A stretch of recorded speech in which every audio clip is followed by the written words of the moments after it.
Councilor Clark. Because I thought that my view was a minority. Councilor Clark, can you hear us on the Zoom? Thank you. No. Thank you.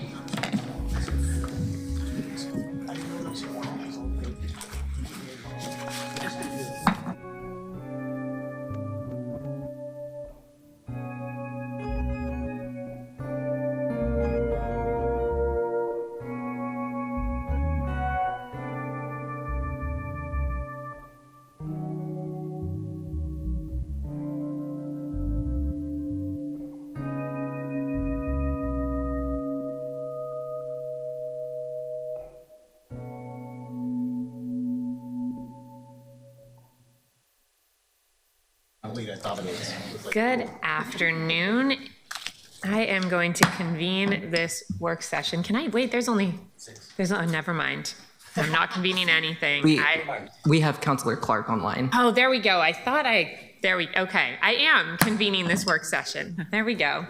Of the Portland City Council. It is 1:31 on Wednesday, October 22nd.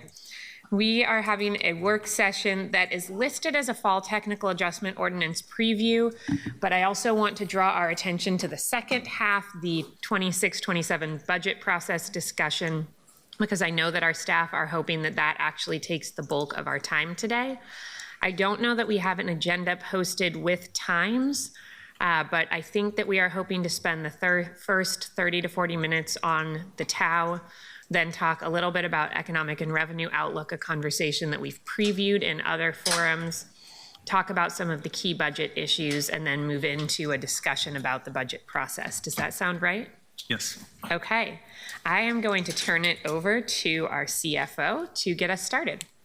Great. Thank you, Council President. Thank you, councilors. And yeah, apologies that the intended title should have been Fall TAO and Budget Process Discussion. I don't know how that didn't make it into onto the formal agenda, and we will have a presentation here where we'll walk through quickly the agenda. For the record, Jonas Beery, the City Chief Financial Officer. And it's just good to see everybody's fed, hydrated, and happy to be here. So quickly walk through kind of the framework and expectations for what we're hoping to get through today. For transparency to the public, the presentation that we'll have up here is also posted online on the council work session webpage for today. And as we talk about the Fall Technical Adjustment Ordinance, or TAO, those documents, the current version of those documents, are also posted on the agenda webpage for the October 20th Finance Committee, although we know we still have work to do on that. I'll also just express appreciation for council's interest in delving into the details and for making time today. We are working really hard to continue to evolve our processes and practices to provide transparency to the 12 of you and to all Portlanders, and we look forward to sharing our information and hearing your thoughts today. If we can move to the next slides, I think we have a kind of a quick, a preview of the agenda, and these times are a little bit malleable, but really what's important is we wanted to cover 4 kind of key topics. I'll do this quick introduction. All of these 4 things are topics that council members have expressed high interest in learning more about. We expect that the current interest in the TAO may be deeper than we had originally anticipated when we crafted this, and ultimately we'll look to your all's leadership about how to best use that time together, and happy to adjust. The first topic is the Fall TAO. So City Budget Office Director Ruth Levine will lead us in that discussion in advance of that ordinance formally coming to council for a vote, and we'll have a conversation about what that timing might look like. We did have a conversation at Finance Committee on Monday. We're having this preview conversation prior to a potential first reading of the Fall TAO ordinance at council. And we do have at least 2, possibly 3 weeks before council is asked to take action on that. So we do have the luxury of a little bit of time to continue whatever information and dialogue is requested and needed. I do want to recognize that I think there's really high value also in the remainder of the conversation, and especially the process conversation. So for use of the next 30 to 40 minutes on the Fall TAO, one thing I might suggest is that if we could have the grace of giving the presentation and then collecting kind of all of the questions, we can get those all out and on the table. We've heard many already. And then we can, over the next week, provide a written response to council responding to those questions, recognizing we'll still have another week or probably 2 to continue that dialogue. That, I think, may be a way to efficiently use our time today and make sure we can get to some of these other important and time-sensitive topics. Also note we have folks in the room ready to inventory those. Thank you, Haley and others, for writing down those questions and tracking.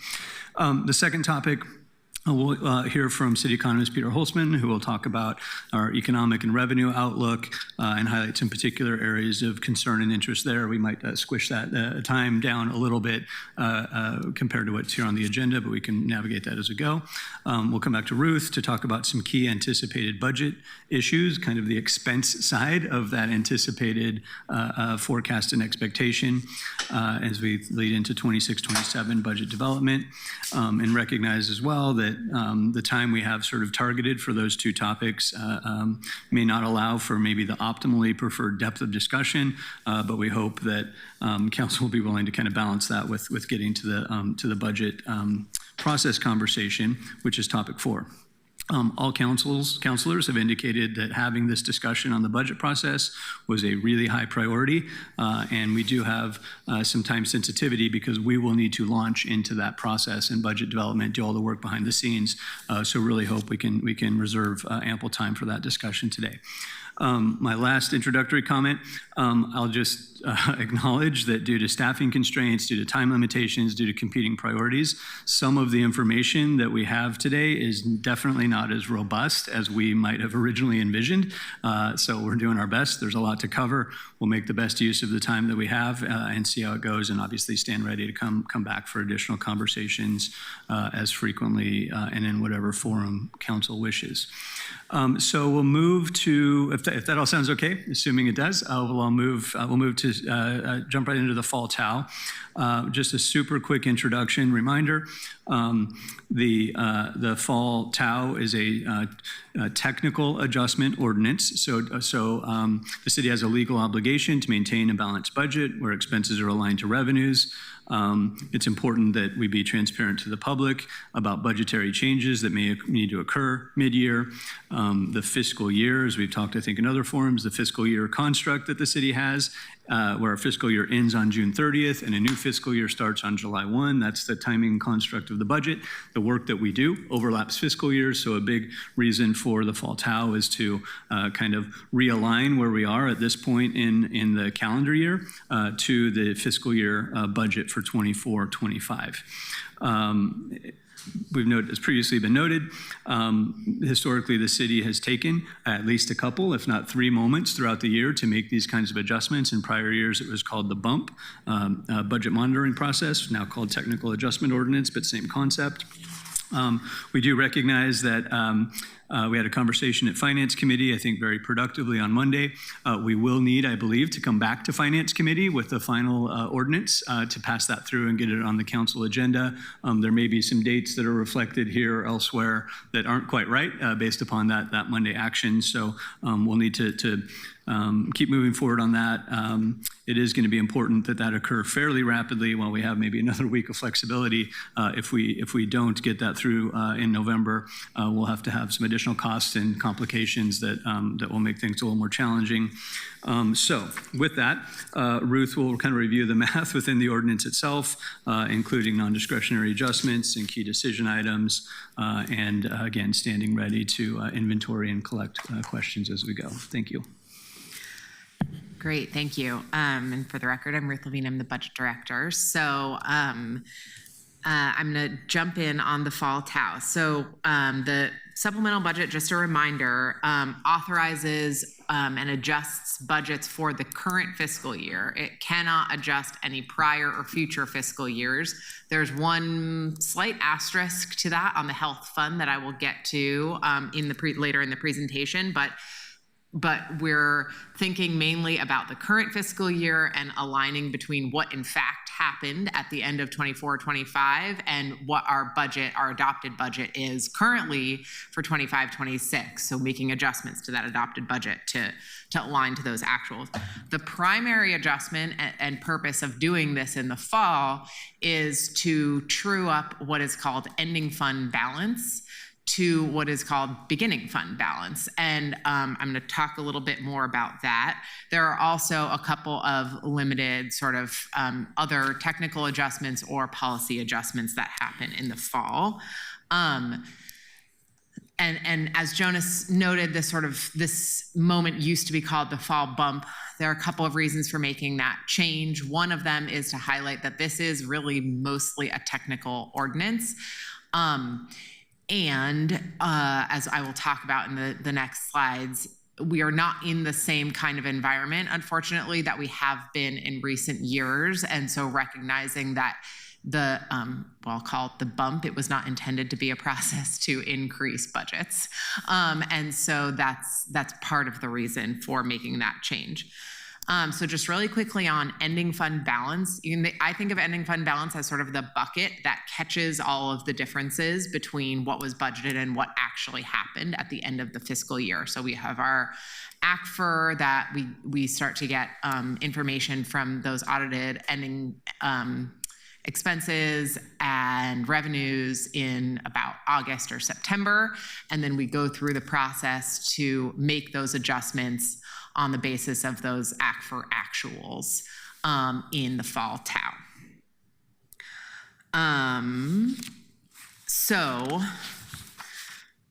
As I think most of you are aware, and has been covered in the public sphere as well, is that we're normally in the fall, there's a bit of extra resources available. And the main reason for that is we tend to forecast revenue conservatively, and then ideally revenue comes in above what we budgeted for the prior fiscal year.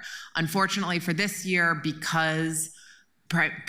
largely because of BLT, which Peter's going to talk about in great depth later in the presentation, the revenues came in below what was forecast for 24-25. So again, we're talking just about 24-25 right now. Peter's going to talk more about what that means for 25-26 and looking forward, but just trying to always remind ourselves which fiscal years we're talking about. BLT came in $12.7 million below forecast, which is essentially the reason why we are looking at, instead of additional resources in this fall TAU, we are looking at less resources than ideally are needed. And I'm going to talk about kind of what council's options are there. The other piece of ending fund balance, there's the revenue side, and then there's the expenditure side, what was budgeted versus what in fact occurred. The sort of underspending at the end of the fiscal year, so most of it you'll be aware of in the spring, we sort of pulled forward some carryovers, right? So we said, we know we're not going to do this next year. So we would like to do it next year. So we've already sort of reduced the budget in the spring of a given fiscal year. So what ends up in ending fund balance is the difference between that adjusted budget in the spring and what the actuals are. Much of that difference is due to what are called encumbrances, which I'm going to go into depth on in a little bit. But just as a general picture, this slide gives you a sense of where we are compared to the last few years in terms of our general fund only underspending. So you can see that in the post-pandemic years, there was a fair amount of one-time funding available, and people weren't really churning through that all of the way. And so there were sort of elevated levels of underspending. So not only did we have more revenue than anticipated in the fall of each year, we also had more underspending than was typical. And so this slide just gives you a sense of that. One quick thing to note, there's a little bit of an uptick that's pretty minor this past year. That's in part due to a couple of things that were stood up in the last year that were brand new. So like the Office of Community-Based Police Accountability had some underspending. That was just due to it not being fully stood up in the fiscal year. So what does this sort of amount to? Put together, this chart shows you the revenue and expenditures differences essentially between what was budgeted and what in fact happened. And so the yellow is the sort of, at this same point we're in currently for each of the past fiscal years going back to 2021. The prior year's ACFR ending fund balance compared to what the budgeted beginning fund balance was. And the budgeted beginning fund balance is essentially what do we think we are going to have left over. And so we kind of pre-count some of that in the adopted budget. And the difference between those two bars is what we true up in the fall. And so you can see this year that both the total size of the fund balance is smaller and the difference between those two bars is smaller.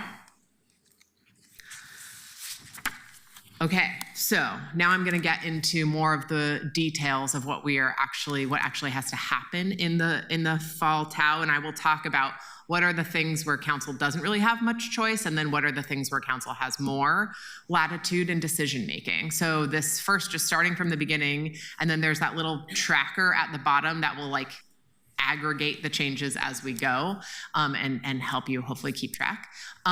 The first thing is a must do, and that is basically just take out the budgeted beginning fund balance from the AC for ending fund balance. That is just because otherwise you would double count. So you have to subtract the budgeted beginning fund balance. And so that leaves you with 15.7. That is just the difference between those bars on the previous slide. And then this next slide is sort of the list of assorted technical corrections and other adjustments. The biggest one is the $8.1 million for the general fund reserve transfer. This is essentially a transfer that should have happened in 24-25. It's an amount, it's to comply with our legally required amount of 10% of general fund being in reserve. And it's technically a fund transfer, meaning it comes out of the general fund and goes to the reserve fund.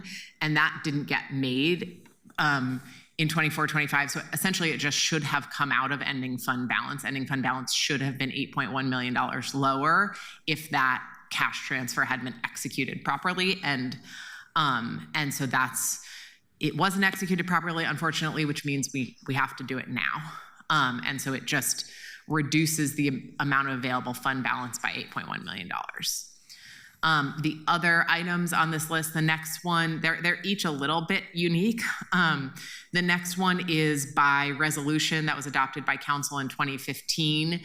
By design has us calculate the difference between forecasted short-term rental revenue and actual short-term rental revenue and send that difference from the general fund where it is collected into the housing investment fund. And so that's by resolution that it was designed that way. So that's that one. And then the rest are kind of more minor. There was a budgeting error in arts, and then a couple of true ups for professional development contracts. The PTE 17 one is actually similar to the short-term rental one, is like designed to be that way, that it's designed to be done in the fall. So that's the changes on that slide.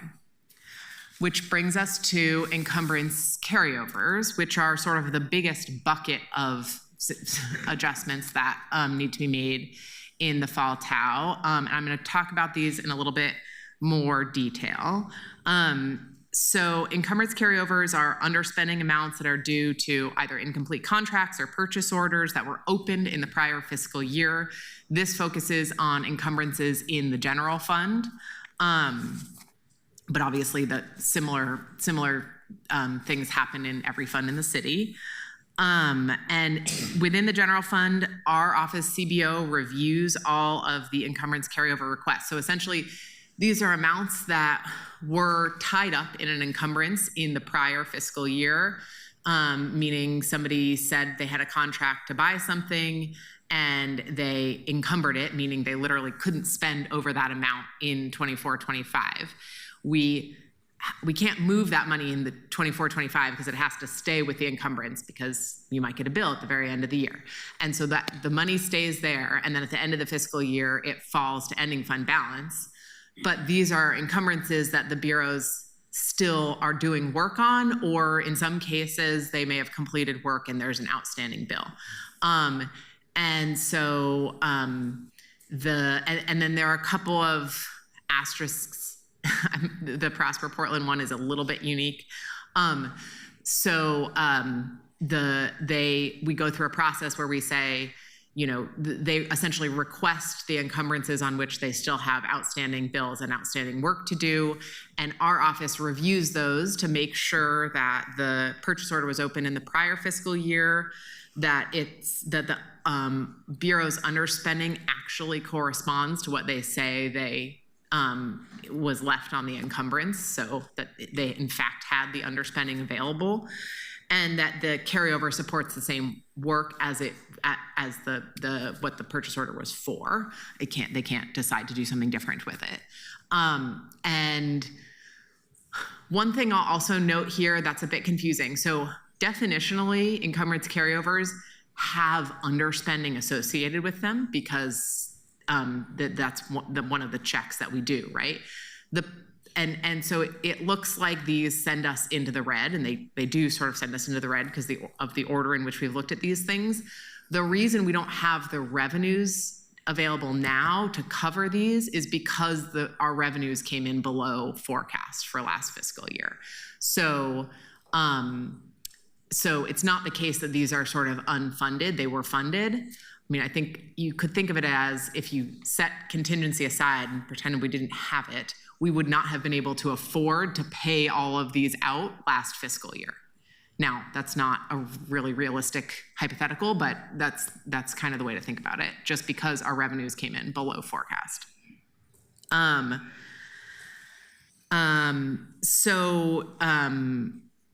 gonna kind of go through these a little bit in more detail, but for the sake of time, there's also the decision packages in Exhibit 6 list each of these, including the purchase orders. I know there's also been folks asking for the list of purchase orders, which we have and can send to all of council that these are tied to, because each line here corresponds in most cases to multiple purchase orders. And then there was also the memo in Exhibit 7 that had a bit more detail on each of these. But I'll just talk really quickly about some of the bigger ones, and the slide here only includes the biggest ones. The first one is Prosper Portland. This is really due to a very convoluted and technical set of issues that unfolded over 2 fiscal years.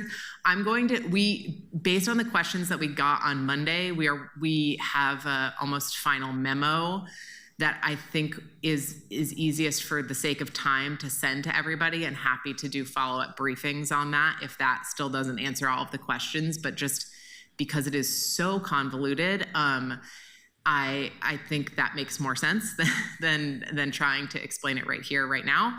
On the Portland Solutions, I just wanted to clarify one thing, which is that there's that line is just for the shelter within Portland Solutions. There's a separate carryover line that didn't make it onto the slide by accident. That is another $2.4 million for PMO and IRP. And so that's, I believe, and so that's also in the memo that you can see the full detail on what those are as well. The Parks line is also a little bit unique because of the way Parks budgets their levy resources. They essentially spend their general fund first. So while there is general fund underspending, but this is kind of their total open encumbrance amount, because this was sort of part of the understanding from the 2020 Parks levy about how we about allocating general fund underspending back to Parks, within Parks. And then the other ones, Portland Police Bureau has a pretty significant one on the red light cameras. Again, this is all in the memo. The Public Safety DCA office is primarily for ceasefire and OVP grants out to the community. So those are they're not purchasing something in the same way. So those are some of the biggest ones there. And then on the policy carryovers side, these are also carryovers, but they're not encumbrance carryovers. And there's policies that dictate that we need to sort of allocate that carryover back to those bureaus. So you can read more about what the procurement clean air construction amount is, and then the fire wellness fund is per collective bargaining agreement for fire. Okay, and then there's one policy set aside request that is for the $2.2 million that was set aside per Green 13 in the adopted budget. And that was set aside. So essentially, this is a request for contingency resources, but it was already sort of the resources are there for this purpose, and the budget note directed the DCA of Public Safety to come back to council and come forward with a plan to use those resources. And so this slide outlines essentially what that plan is. And I believe you all received briefings on that before this. Okay, so the next section of adjustments in the fall TAO is sort of other general fund decision points. There are a couple of returns, so that's good news for the general fund. Error in the PBOT cash transfer means that that money is coming back to the general fund from PBOT. And then there was a return from the state of previously paid tax penalties due to some of the SAP payroll system errors that occurred a couple of years ago. And so we were just getting that money back from the state. So those are kind of on the plus side. On the negatives, well, on the other side of increased expense, there's the disparity study in procurement. That's kind of a new need that has arisen in the last couple of months. There's the insurance and claims fund reimbursement from the general fund. Essentially, a settlement was paid out of insurance and claims that can't be run through that model, so it has to be reimbursed by the general fund. And then there's that last line is some draws from the state refund due to those same payroll system errors for payments that were made out of BHR and the Fire Bureau for essentially a collective bargaining agreement payment that was made. So that is kind of the last bucket of adjustments within the fall TAO. And so taken all together, you can see that little tracker at the bottom that's been kind of tracking our adjustments as we go, is at negative $16.6 million. So that's separate from the $2.2 million within the policy set aside. There is kind of a gap of $16.6 million after you make all those adjustments in the fall TAO between the resources we would have available and the expenses that if council were to approve all of those as filed, that's what the gap would be. And so what are the options to balance that?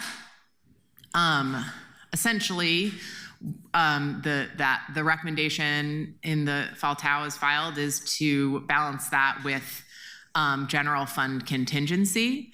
And so this slide shows you the top chart there is all of the types of general fund contingency that exist as of right now in the adopted budget. So there's $17.7 million in compensation set aside. There's the policy set aside. There's another one called general fund overhead set aside, which is mostly a technical bucket that's there because of how we budget overhead. And then there's the unrestricted contingency bucket that's there per financial policy. And so you can see the recommendation about how to balance that. So the 2.2 would go towards the Green 13 request, and then 2.2 would come out of the general fund overhead based on our updated calculations about how much is needed to keep overhead in balance. And then the remainder would come out of compensation set aside. And so you can see that bottom table shows you the amounts that are left if you were to make those, that would be left if you were to make those adjustments. Great. Okay, so I've really mostly talked about the general fund and about kind of balancing the general fund up until now. The fall TAO also includes other adjustments outside of the general fund and things that are kind of net zero, moving things from one place to another or reducing both revenue and expense at the same time.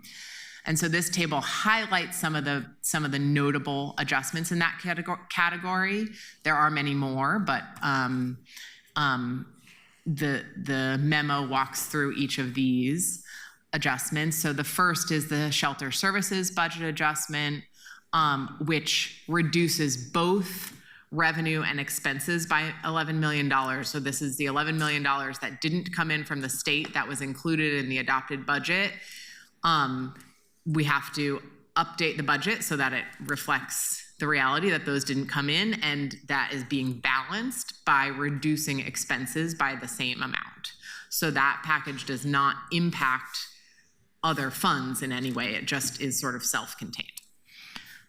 In addition, there are some opioid grant funding carryover. Those are for multi-year projects, and it's within the grants fund. There's money coming to the Police Bureau from TriMet for adding officers to transit police. And then there's a series of decision packages around communications enterprise efficiencies. So this is part of the implementation of the communications realignment. And I think Laura is here and also sent out some information, I believe this week, on the sort of broader look at what that is. And we have a slide on it.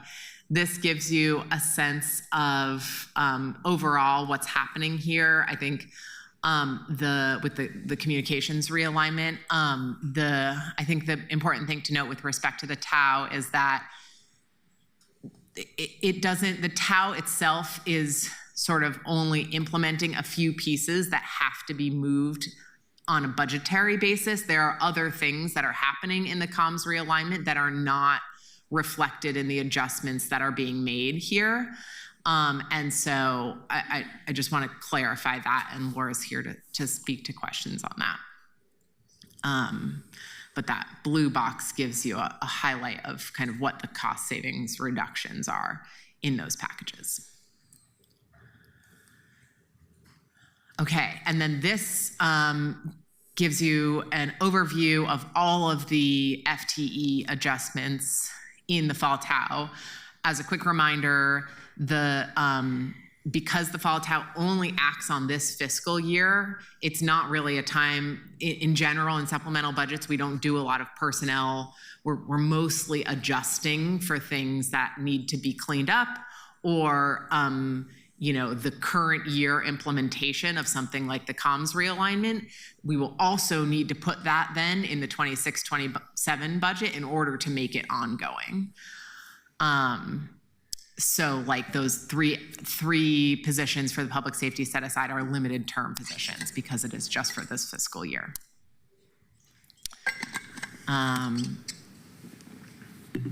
Okay, and then I think the last piece on the fall TAO is the health fund. So you all received briefings on this, but the fall TAO as filed includes an increase above status quo renewal for rebuilding the health fund reserve, which is currently sort of well below the target amount for the reserve for that fund. It's below by about $30 million.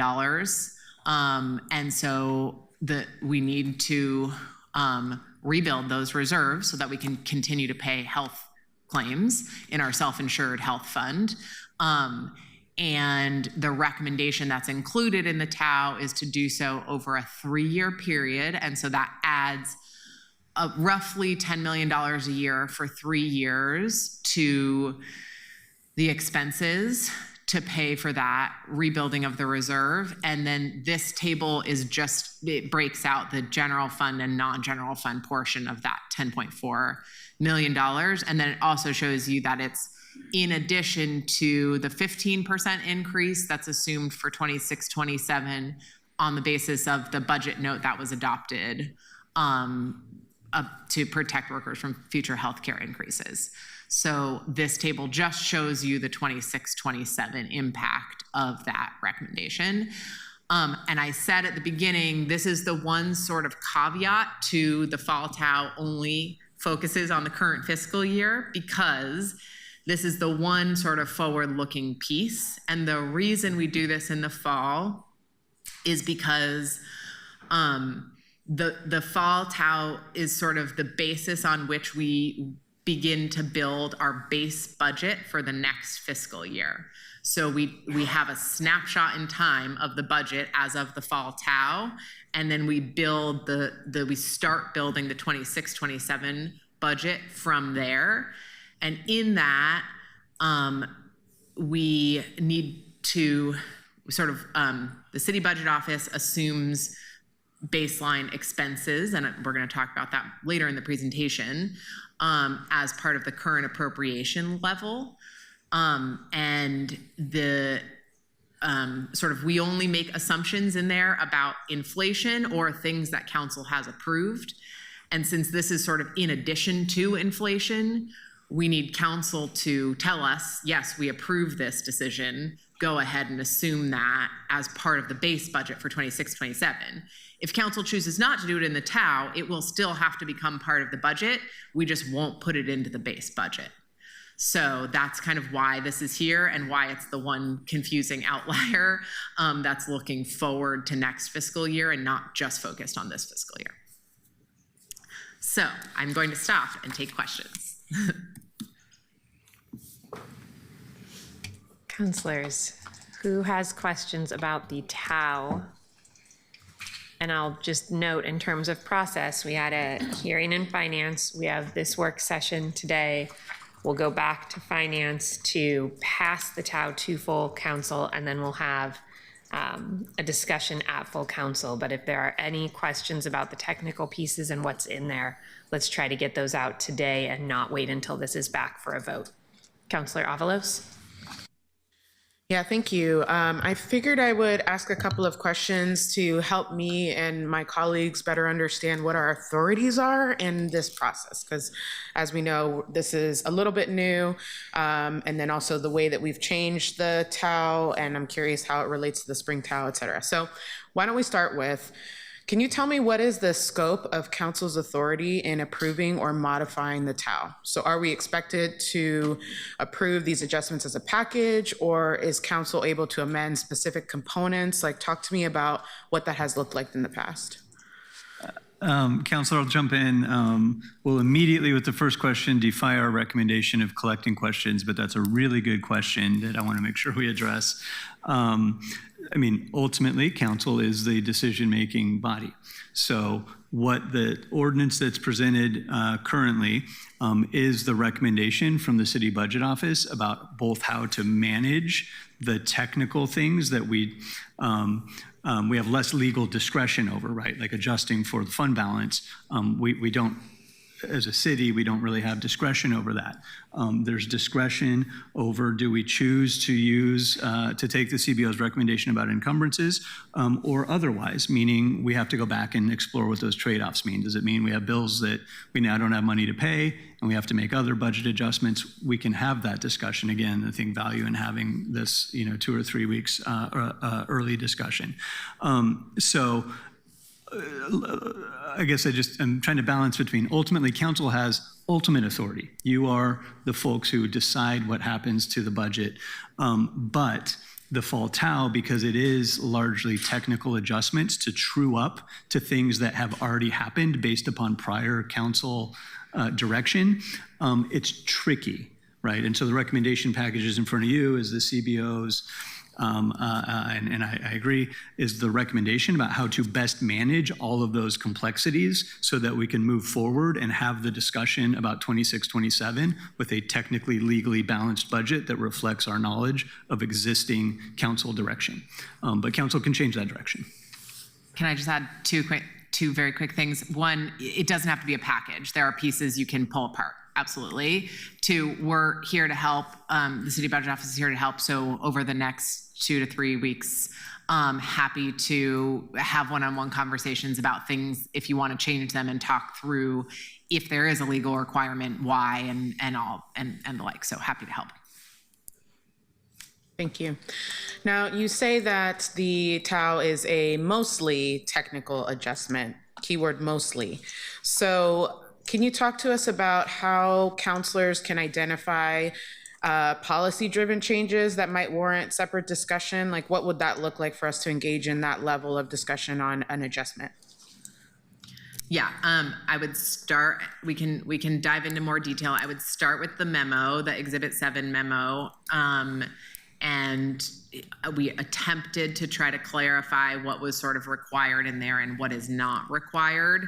But again, happy to answer specific questions about whether something's required. Yeah, and would add that the way they're bucketed is somewhat by design. So the bucket that's, I forget the language you use, but decision points or some language like that is sort of intended to focus attention on those are the things where there potentially is a little bit more discretion. I would add again, our intent and belief is that those are things that have already been directed to occur. So I just pivot back to sort of my earlier comment that,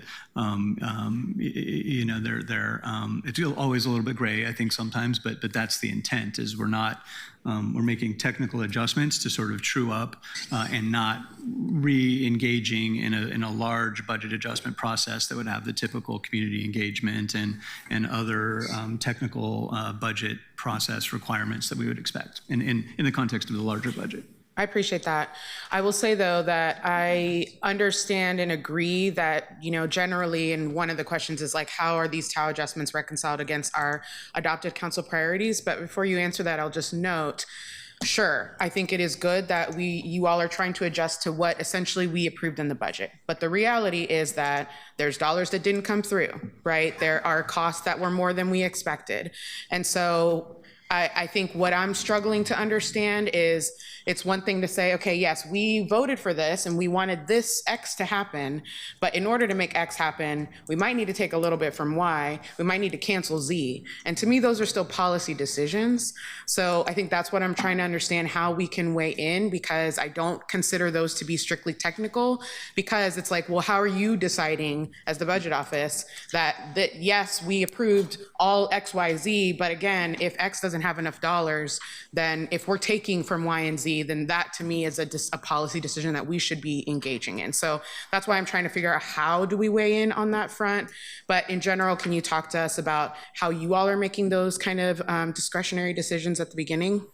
So yeah, and yes, reiterating what Jonas said, you all are the decision makers on this. I mean, there are honestly a relatively few things that I'm like, well, you can't double count fund balance. That's a straightforward one. But beyond that, there is discretion in a lot of the decisions, and it's just a sort of sliding scale of how much has been said by you or by prior councils about what should happen, right? So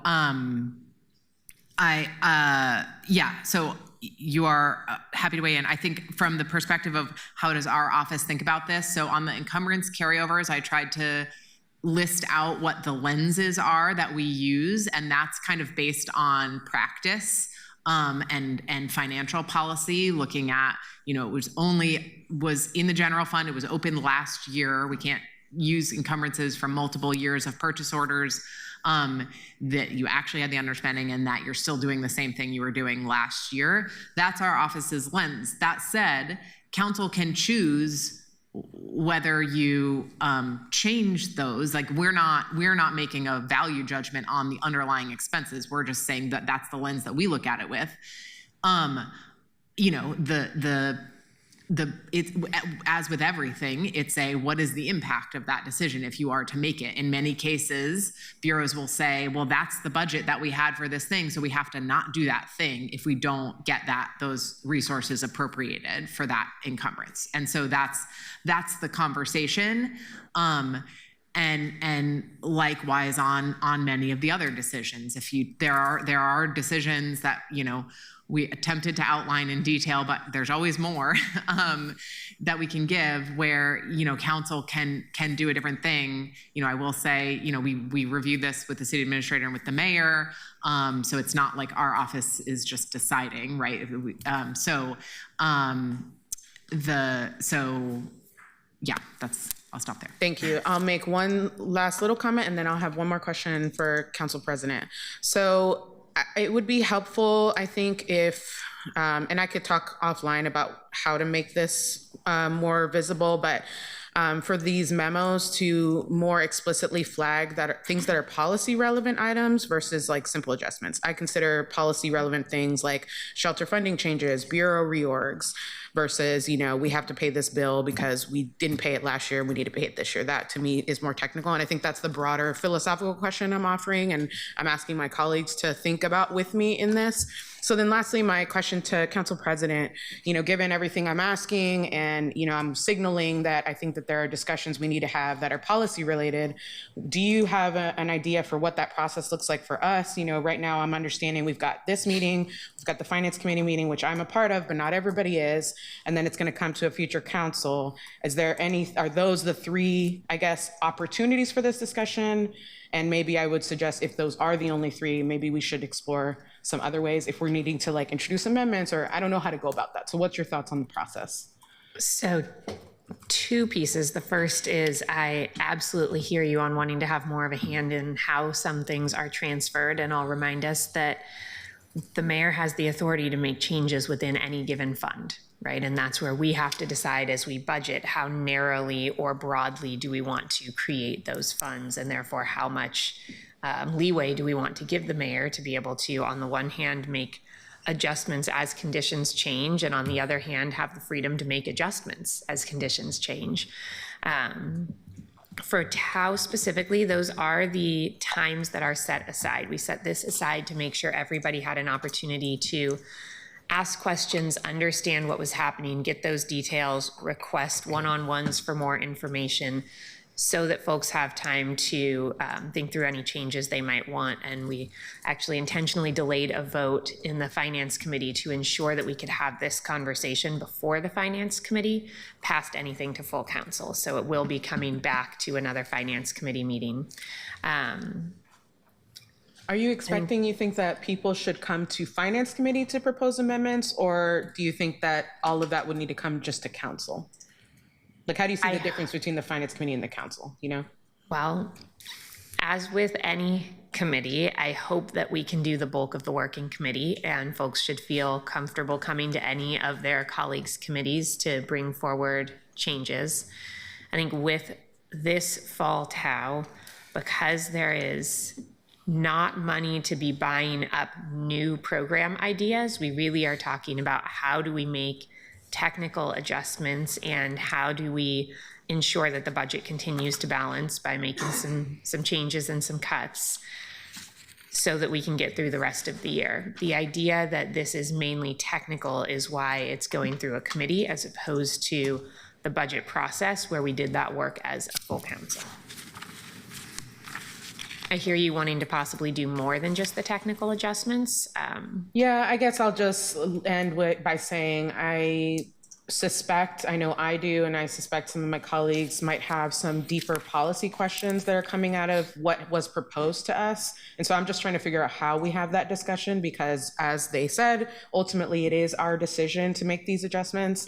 So I'm just trying to understand what the right process is. I hear you in that the Finance Committee, right, like given everything you described, and yet this is kind of one of those weird gray areas, especially as it relates to our budgetary powers, that we might need to be creative in how to make sure everybody feels like they're part of the process. So I'm open to talk about it more, but just wanted Let's try to get as much of that to committee as possible. I'm sure we can work with the chair of the Finance Committee to figure out a process for bringing in everybody's ideas that feels inclusive and still works within our structure.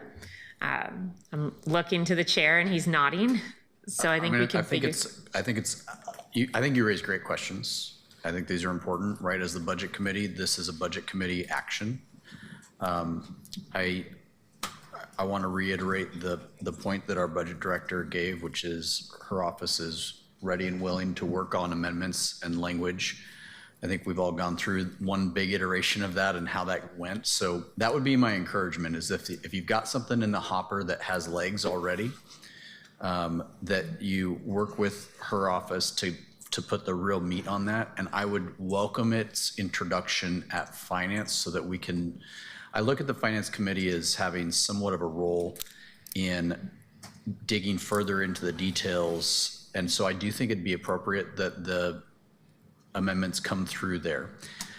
I am cautious about further delay past the 12th of November for our action as council. And so I would encourage everybody, if you have serious concerns, questions, or changes you'd like addressed, to get them on the table today, work on them, get them into finance on the 3rd, because I think it would be, we start to bump up against some problems if we go past council action on the 12th. So that would be my recommendation from the chair I'm sitting in.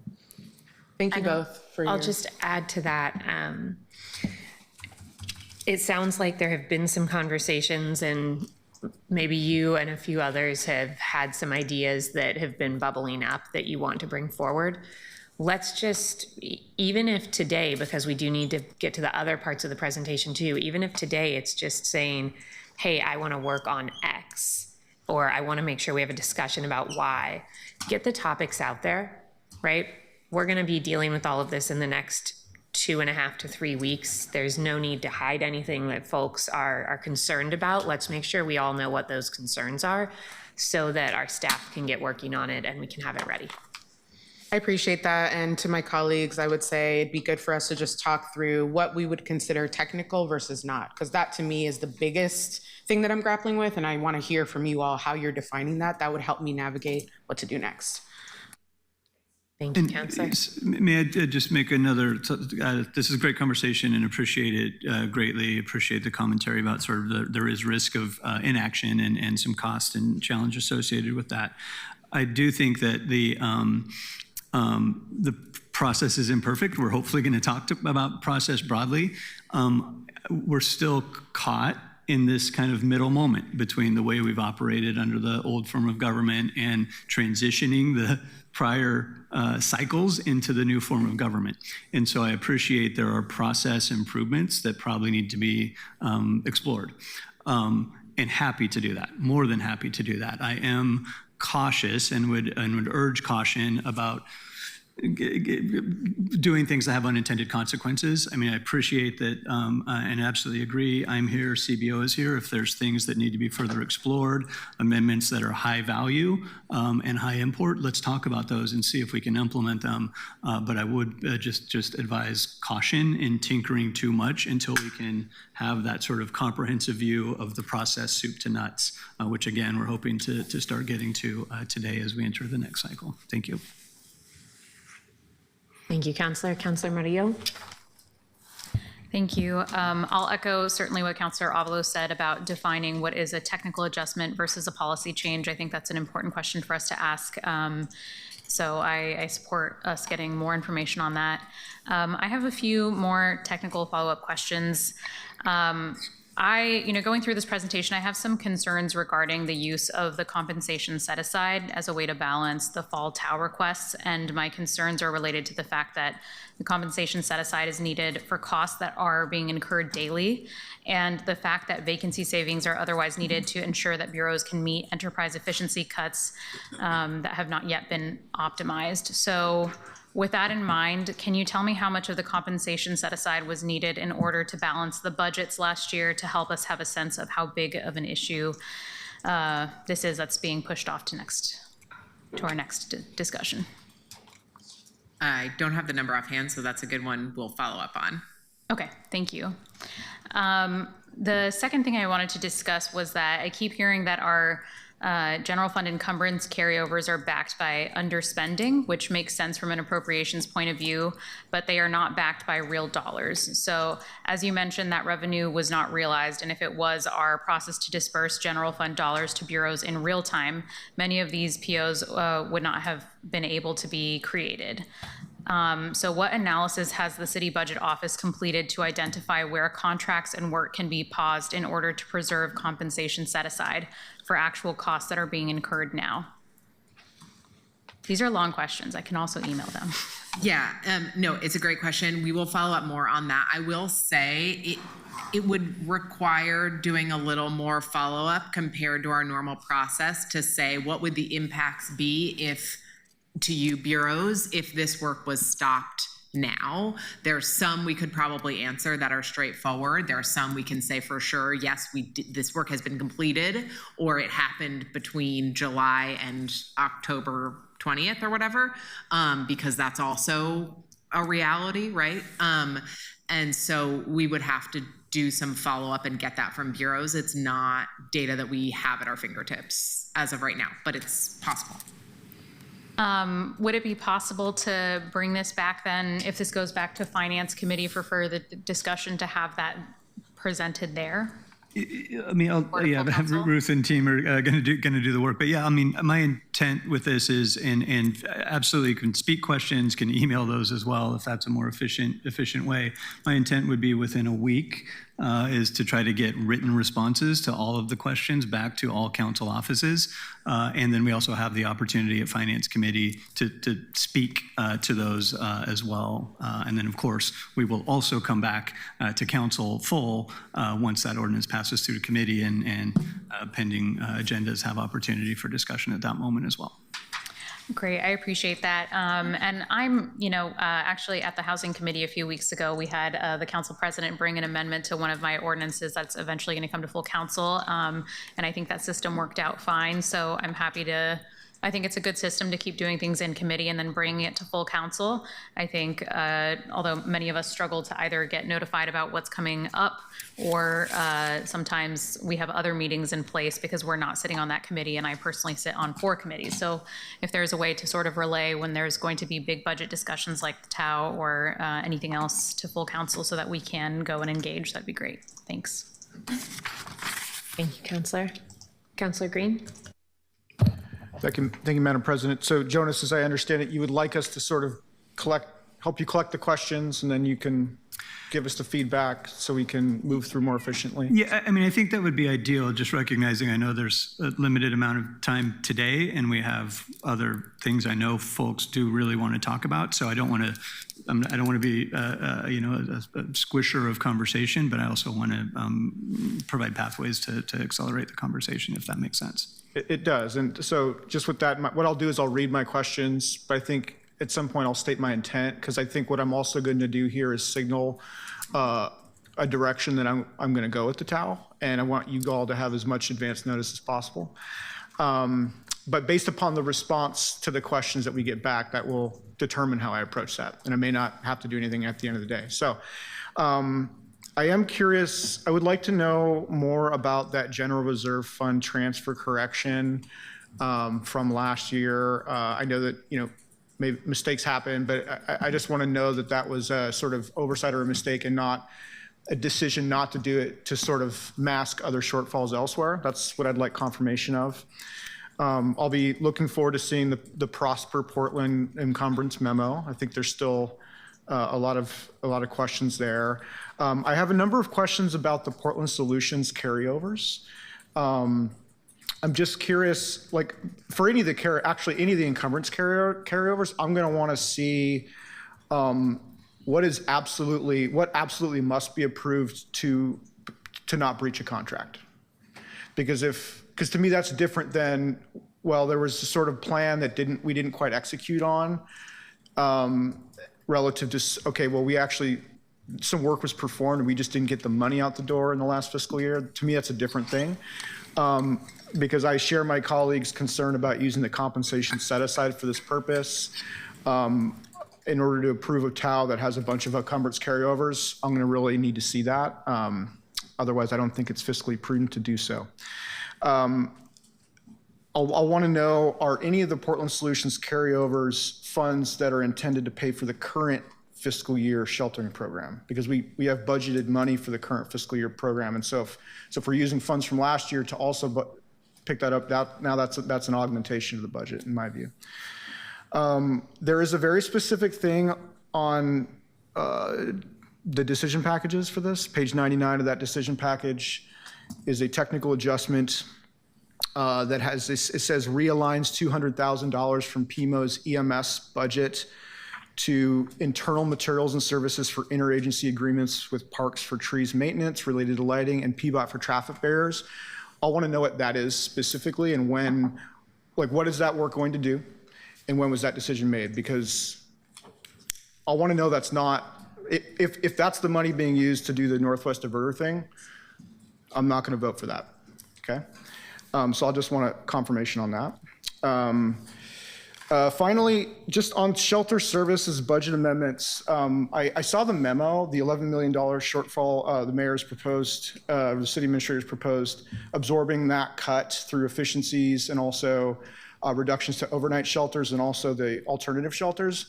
But there's also a line in there that says these reductions will happen in the day centers and the storage. And if that's the case, I kind of need to know more about that because when we heard from our constituents when the overnight shelters went in, their biggest concern is what happens to folks after 6 a.m. when they go out. And so if we're cutting into day centers and we're cutting into their storage, that I think is the opposite of what we want to be doing. And so those are the general questions that I'll be looking forward to in that email.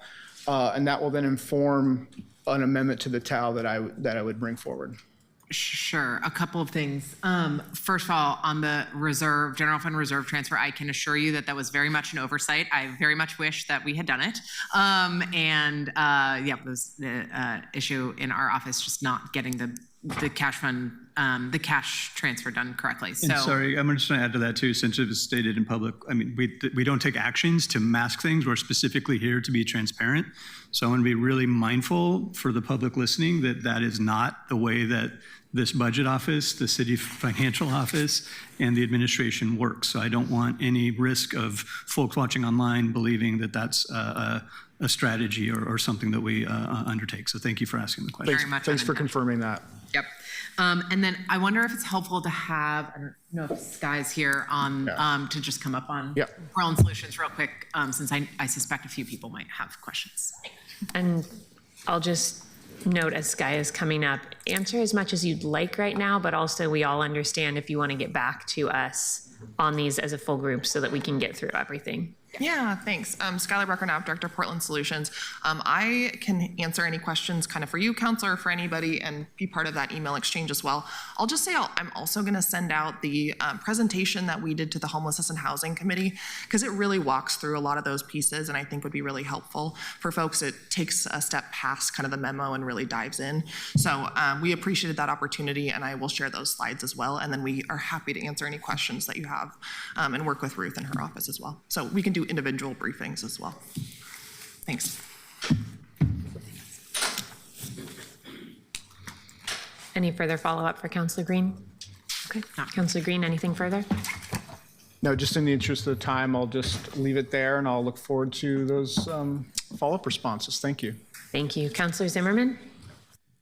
Thanks. I just want to, I'm recognizing a little bit of a moment here where, as it was noted, there is some past practice that hasn't, I think, been trued up is the best way to use that. I think that what I said at finance, and I'll say to this group, is I think that we owe a set of financial policies to the body in terms of how we approach ending fund balance, what the appropriate use of carryover is. I think that, speaking just for Councilor Smith and I, having come from a different government, I think in our mind we have an idea about what that looks like. And in the city, I've learned it seems to be much more of a hybrid approach. So I say that because there will be some items that I'll be supportive of here that perhaps I'm supportive of because of the moment that we're in, and hopefully a better practice in the future. I'm generally comfortable with carryover money from a previous year's underspend if there's a describable reason, an objective that we're going at, you know, some basic executive decision making about, okay, we get it, we couldn't execute in the given fiscal year, but the goal still remains and we'd like to. But the point here is that that's addressed in the budget process. And the city has had I think a more flexible approach in past, and we didn't give any new guidance to any of the bureaus at the end of June or at the end of May or in the spring bump about that. So they were operating very much in the, I'll call it the status quo, and so I understand that for them. There's also a couple of areas where, you know, in terms of looking at Portland Solutions, but particularly in PMO, just going back to how we set up that organization, we essentially set up that organization on the back of one-time only money because it was always a pilot for what has to get done today because of of the crisis on the ground. And so we've set that organization up over the years to use savings, use encumbrances, and still accomplish the next year's mission. And I've recognized that that's been a less orthodox, I guess, funding model for some for any group, but it also makes a lot of sense to me if you think about the origins from which chemo was created. I guess as we go into this, I appreciate a lot Councilor Avalos' questions about really being most clear about what is technical, meaning you're looking at us with the yearning that council make no changes to a certain list of things because it means someone's not getting paid that we already are in the work with, and the others where that question exists. I think that is most basic in our expectations, and if we can get deeply into that in presentation form at finance, that would be helpful because I think you will create 5 converts who can share that. It got more clear at the finance committee if we can do that.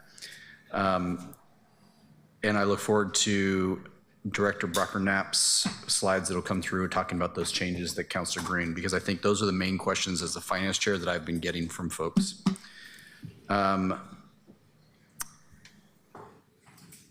My last question, I just want to make sure that I'm got some words correct in the way that the city of Portland is using encumbrance versus carryover versus accruals, and in terms of previous work that we haven't paid for yet, but now the bill is due in the new fiscal year, and how we approach those 3 terms. If we can clear that up for me, because I'm seeing some use across the board in accruals, carryover, encumbrance.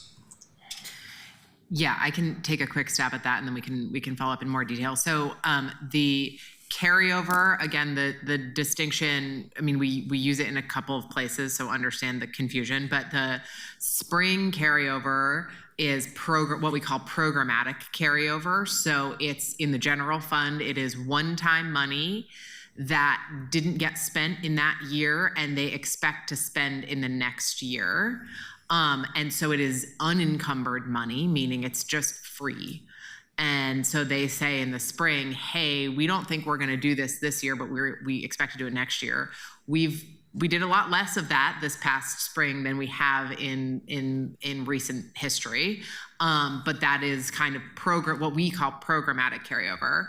And then if an expense actually hit and was paid, and maybe it didn't get into the accounting periods 1 through 12, we can accrue it back in those extra accounting periods. And so that's the accrual requires that the expense was actually on our books, like it actually got paid.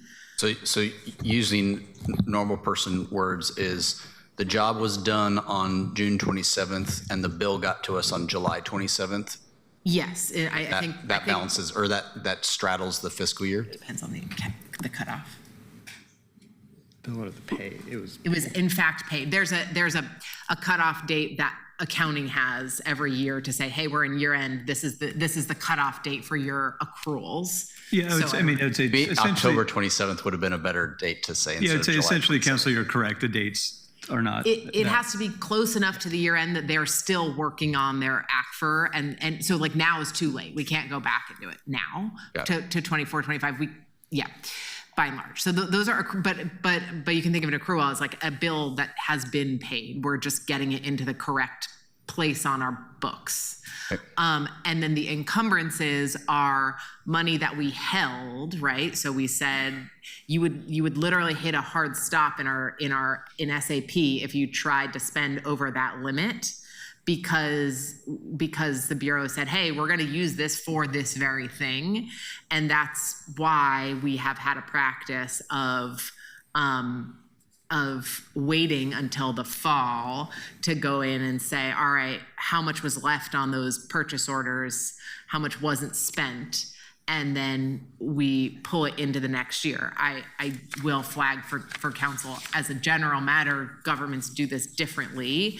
And so you're right to flag that there are choices. I think it's important to look holistically, not just at the encumbrance carryovers, but how do we treat money that crosses fiscal years as a general matter, if we're going to look at that. But yes, we do have a practice of, by and large, those are approved, have been approved by prior councils. And so, for instance, federal grants are an example where the work maybe started in one May and it ends in the next May, right? So it's gone across not just ours, but also theirs fiscal years. I guess the question for me is, much of that is dealt with in the budget process, and we see that very transparently. What causes an item to have to be dealt with in the fall versus having been dealt with in the June adopted budget for the current fiscal year? It really is just, it ought to be either because something new came up, right? So like the disparity study thing, or because it's an encumbrance. I mean, that is really the main thing that we're doing, other than ending fund balance, right? Truing up to what in fact happened. That has to be done in the fall because you don't know it in the spring. And then the encumbrances are the one thing that we actually look at after the fact, because we wait until the year closes to see, okay, how much was spent out on those, and also to kind of move that authority into the next fiscal year. And the reason is just because we keep the budget authority with the contract authority. And so if you were to pick it up and move it in the spring, you wouldn't have the budget authority to spend against a contract that you, in theory, would have. I mean, you'd have to close. Essentially, the alternative is to close all of those purchase orders and reopen them in the next fiscal year. And so that's kind of a different approach. Okay. Thanks. Anything else, Counselor? Counselor Smith, and I'll remind folks that we may want to just get questions out rather than have them all answered right now. Thank you, Madam President. Counselor Zimmerman, I thought you were going to have some more questions. I do have many. I actually value the budget conversation that we're coming up to, even more so I'm holding a few. So recognizing that we have limited time, I'd like to start by really understanding where we are with the beginning fund balance, because it appeared to me that we only got maybe a quarter of our job presented to us. When I added up all the fund dollars that you gave us in that nice spreadsheet of the funds, it said that I added up 249,538,317 in beginning fund balance. But you all gave us something that said we have 57,915,639. So it seems to me that you all took some decisions away from us that we did not have an opportunity to. Did you go ahead? No, sorry. Just to clarify, and just for everybody's, the counselor had asked for beginning fund balances, but for all of the funds in the city. So that spreadsheet we gave you contained all of the funds. The $57 million is just general fund. So that's why the spreadsheet we gave you is so much bigger, because it contains every single fund in the city. And that's my point exactly. Most governments bring their entire beginning fund balance over, and then they'll have a little space that says this is the general fund balance, this is the other, this is the federal or the ARPA to desegregate it. So I know that this was only general fund, but I don't have a clear picture of really how much money we have in general.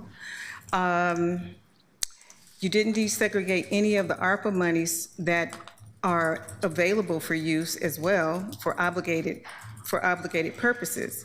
So when I'm looking at this budget, you only gave us something that said $57 million in decisions, but we really have a whole lot more in decision packages that you didn't give to us. And so I would really like to have our full, balance even if it's restricted dollars, give us that amount that's in the restricted funds, like the water funds that have $800 million in it, like the transportation fund.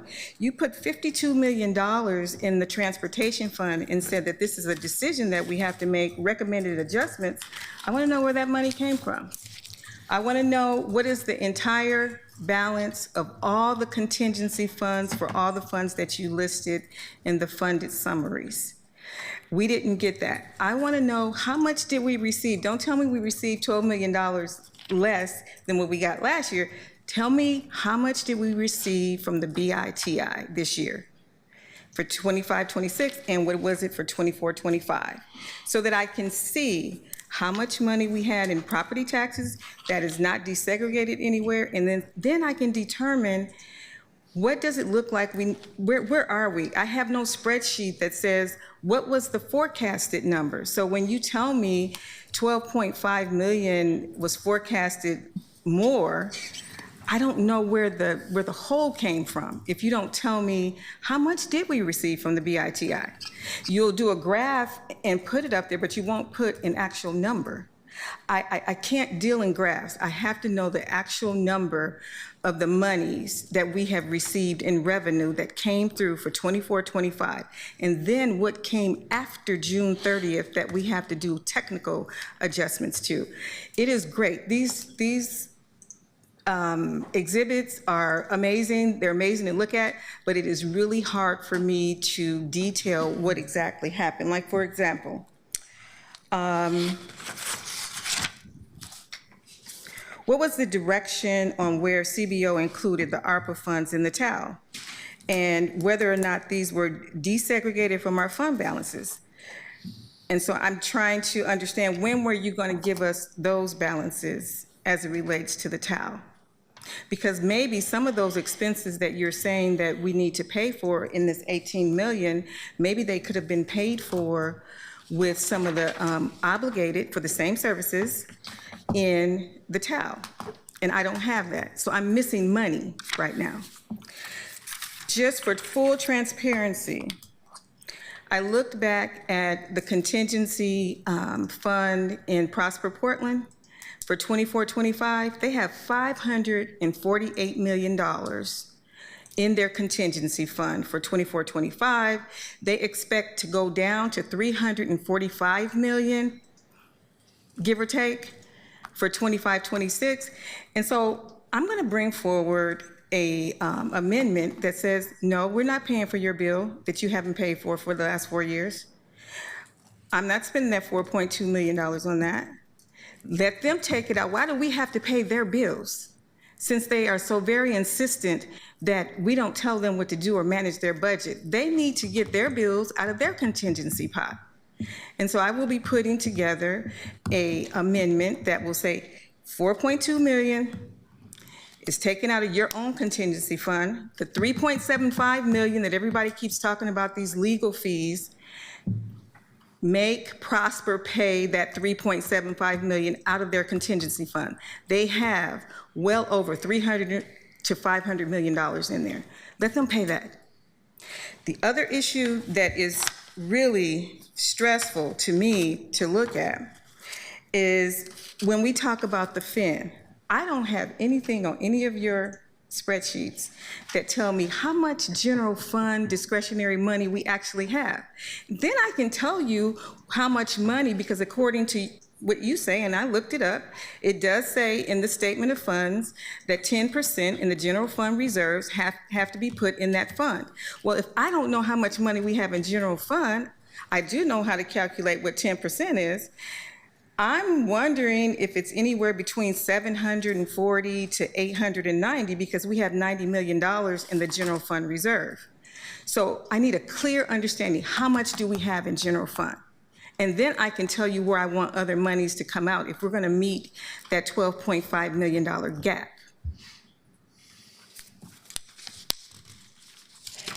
The other is the tax increment financing fund.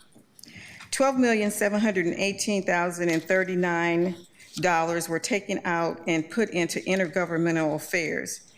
Can you explain to me what is governmental affairs and who is governmental affairs?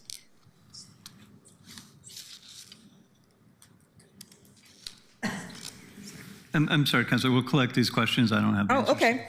So here's the next question. We have a fund called Citywide Obligations Reserve Fund, which is different from the reserve fund for the general fund. And it looks like we've added $7.76 million to the beginning fund balance of the citywide obligations, which they now have actually the general fund has $90 million. So they have 64 million. So wouldn't we take some money from those funds to actually make our $12.5 million pencil? That's a thought. Under the Parks Capital Improvement Program Fund, it looks like $39,599,904 million was taken out of contingency, and then $34,795,062 was put into external materials and services. Can you also explain the purpose and the reasoning for this?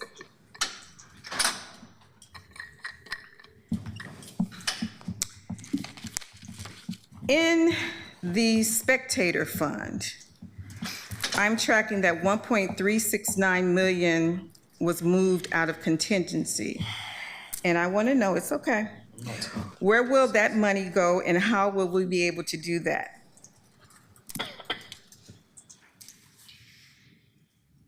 You guys are getting these all? Okay. Yep, and I will email them to you. The Environmental Remediation Fund. Why would we take the beginning balance to put into contingency? We moved $15,787,557 out of the beginning fund balance and put it into contingency. Why? And one of the other bigger ones was the City Fleet Operating Fund. It appears that we added another $19 million in materials and services. What are they expected to buy with this new $19 million? Why did they need this additional money? I will send you all of this because it's a lot. It is a lot. I will also send you a note that the $18,486,655 to answer Councilor Avalos's question, we don't have to pay for this. That's where you can also get $12 million from here. Because if I remember correctly, the mayor told all bureaus not to ask for any carryover money. He put a constraint on them back in February. So I'm not clear why all these encumbrances in Exhibit 6 on decision package report from the city administrator, $4.9 million, Prosper Portland, no. Portland Police Bureau, all of these folks, we don't have to pay this. This is not something that we have to pay. They can absorb it in their current year budget. So we are not $12.5 million in the hole. We can clear this up right now, but I really want you to give me a full multi-$100 million beginning balance that includes everything. Just a couple of quick clarifications. We will get back on the list of questions. I hope all the budget analysts in the city were listening. A couple of things on the sorry. I'll get back to you. Okay, perfect. Thank you. Thank you, Councilor. And I'll note that part of what I'm hearing is an interest in a more comprehensive, that's a great word, thank you, breakdown of the budget. If we get through all of these questions, we will have the opportunity to talk about next year's budget cycle and what the process is there. And that is a great place for us to talk about how we get more comprehensive data from the start in a way that works for all of us, because I know there were some concerns last year, and it's probably going to take a few years of iteration to get our budget process to align with the needs of our new form of government. But we might have time to get to some of that conversation today. We do still have, I believe, 2 more portions of the presentation. Councillor Canal. Thank you, Madam President. I will start running through a bunch of questions, but I will also flag which ones would ideally be now and which should be later. I just wanted to know, first off, do we know when the budget to actual review memo is going to be coming out? That wasn't here at noon today. Yeah, thank you for flagging that. Apologies. We just are low on capacity. We will get it to you before the TAO, ideally in the next week. Sorry for the delay on that. Yeah, and not trying to put blame, just want to make sure I can schedule. Yeah. Because these are dense, as you have known, so I want to make sure I'm deep into it. So as I'm going through this, is $27.6 million of unused contingency funds for 2024, 2025 a typical amount? Is it higher or lower than usual in your opinion? And if you have a quick answer, that's great. Otherwise, I can wait on that one. We'll get back to you. Okay. I'm seeing $2.6 million. So let me step back for a second. I, having done this process on the other side as a city employee for several years, have a general practice approach to this that is very supportive of encumbrance carryover. Because if you are a city employee that's not in the finance world or in the procurement world or whatever the particular sort of functional support roles, you can be asking for something, and for reasons completely outside of your control, it may not happen in the fiscal year that you intended it to. So I want to make sure that the things that we budgeted for, or I guess the last council budgeted for in the fiscal year that's now over, are able to be implemented. And it's often that programmatic staff is trying, and it's often that the procurement or whoever is backlogged.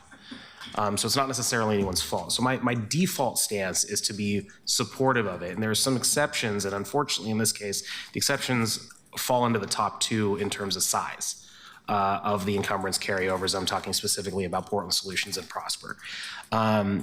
So as I go through this, let me ask about the Portland Solutions side. $2.6 million encumbrance carryover for shelter services. In other places, you've broken down the difference what you've disaggregated that into the overnight shelter program and the alternative shelters program. What part of the 2.6 million is going to the overnight shelters program, and what part is going to the alternative / pod shelters? I have a lot of detailed questions about the Prosper stuff that I'll just probably email you, but I will say, frankly, I can subsume it all under a lot of the concerns that I think Councillor Smith has raised. In particular, I believe it's 3.25 million, not 3.75, but that lawsuit. Because if we're,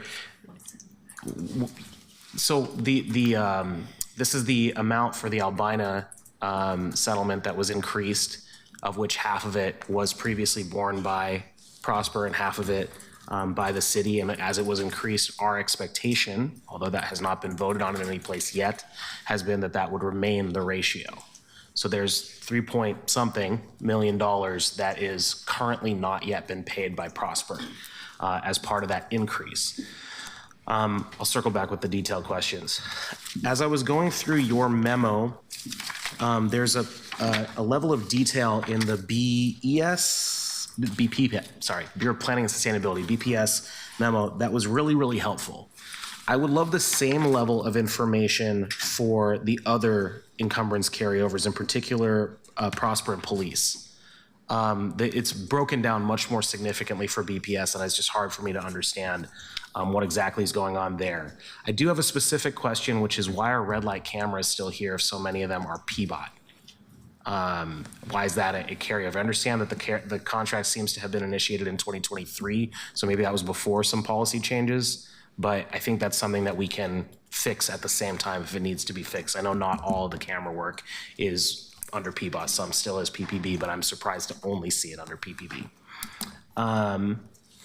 That's sort of the first category of the actual technical side of it. I did want to switch gears to the decision points and ask, as it relates to the Green 13 set aside and how that all works. First, I want to say I'm really grateful that there is a line separated out for the community safety group under the Deputy City Administrator's office. That is super helpful, and I appreciate it a lot.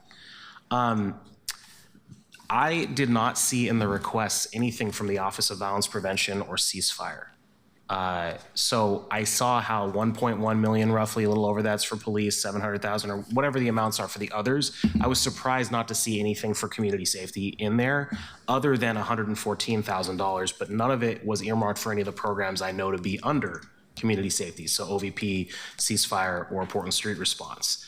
My understanding is that the $114,000 that is currently listed under that is, in the memo we got, said it is for 4 grants to build a public safety readiness program, which either seems to me to be a service area wide issue or a PBEM specific issue. I don't know if that was a typo or why that's listed under community safety. And I want to understand if the community safety division was able to request anything, because the list of requests I saw do not have anything related to those entities.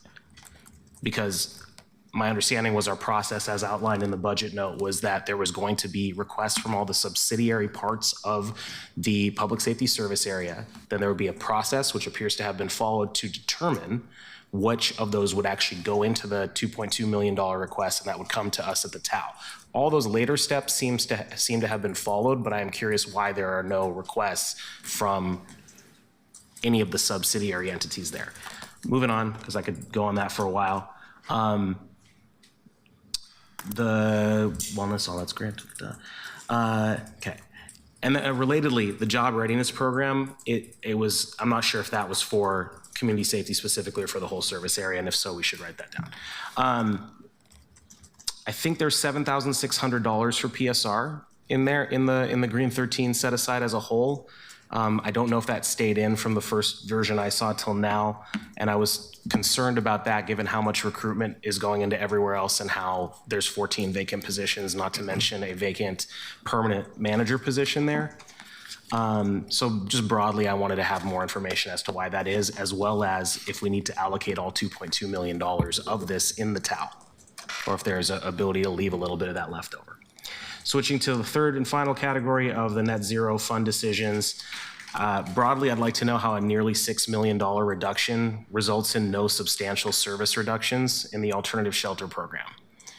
Those are from the same paragraph of the memo that there's going to be a $6 million reduction, but we don't anticipate any reductions. And then the other part of it is more for the mayor, I guess, but my understanding is that day shelters and storage are component parts of the overnight shelter, your plan, that are critical to its success. And I'd like to understand the impacts better of what that would mean to lose those from your perspective at some point. And then the last two pieces, the TriMet IGA. There's a piece here where we're getting reimbursed for transit police services. That's great that we're getting full cost recovery as well as a 5% administrative overhead fee in terms of how to do that. That's great. I am concerned about all the impacts of wellness when we have these additional hours used and what that means for our existing call volume. But my bigger question is, when is this the place where council is being brought in on the IGA? Because as far, we have not voted on it in any way. It was not brought to the CAPS committee. And so what I've been led to understand in this type of setting, in the budget settings in the past, is effectively the mayor can do it on their own volition, but that if it crosses into another fiscal year, at some point council will vote on it through the budget process. I have said I don't think that's the ideal scenario because it becomes very gun to head in the context of those budget scenarios. But if that's the way we're doing it right now, then let's talk about that. Is the TAO the moment where we are discussing the TriMet IGA is my question. Or is that something that is more a conversation for the full budget? And if so, why? That's my process question. Communications enterprise efficiencies, I wanted to understand why the decision was made to bring them all into central communications instead of just moving them from the bureau to the service areas. I note that Appendix 3 to the memo does not have anything regarding public safety communications, and I wanted to understand that.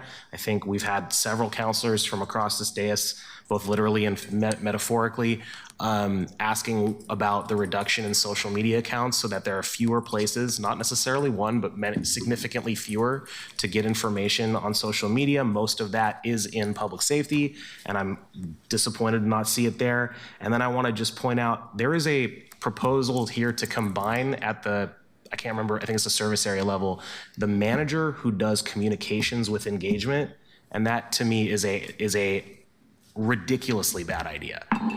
The city does a very poor job currently of distinguishing between communications and engagement, often describing one-way communication outward where the public simply absorbs it as engagement at various bureaus and in various programs. Having common managers will make this significantly worse, and I'm deeply concerned about that.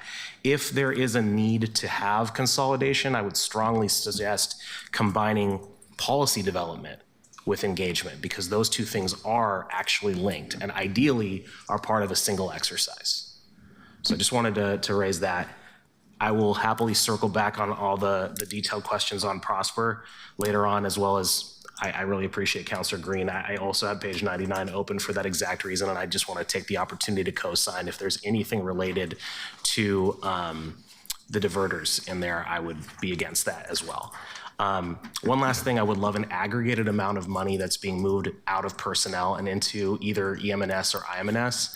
I noticed we've had a lot of labor partners here over the course of the day, and I am concerned about anything that reduces our represented workforce and replaces them with contractors to accomplish the same thing. Thank you.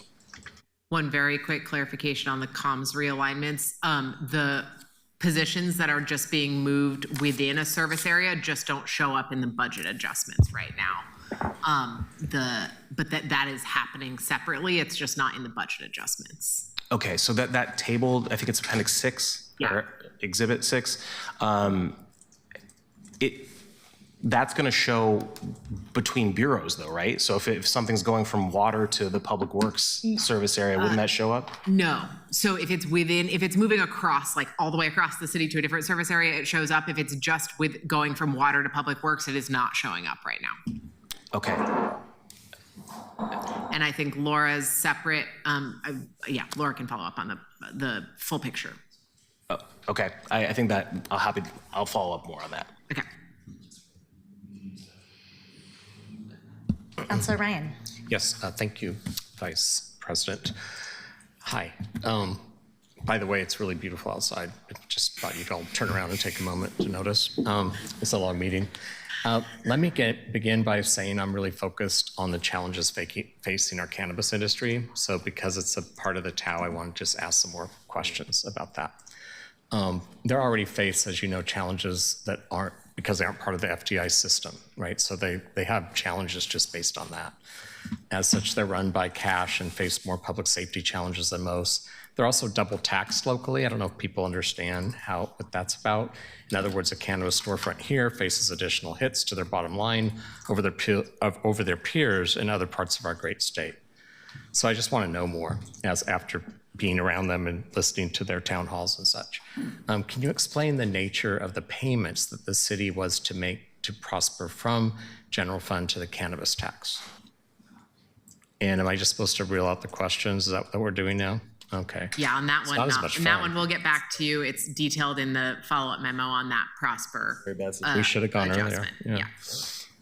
Okay, these are the rules. How much funding does the city provide Prosper annually from the general fund for cannabis funding? What are the funds intended for? Why are we having to make the correction from prior year invoicing for this year?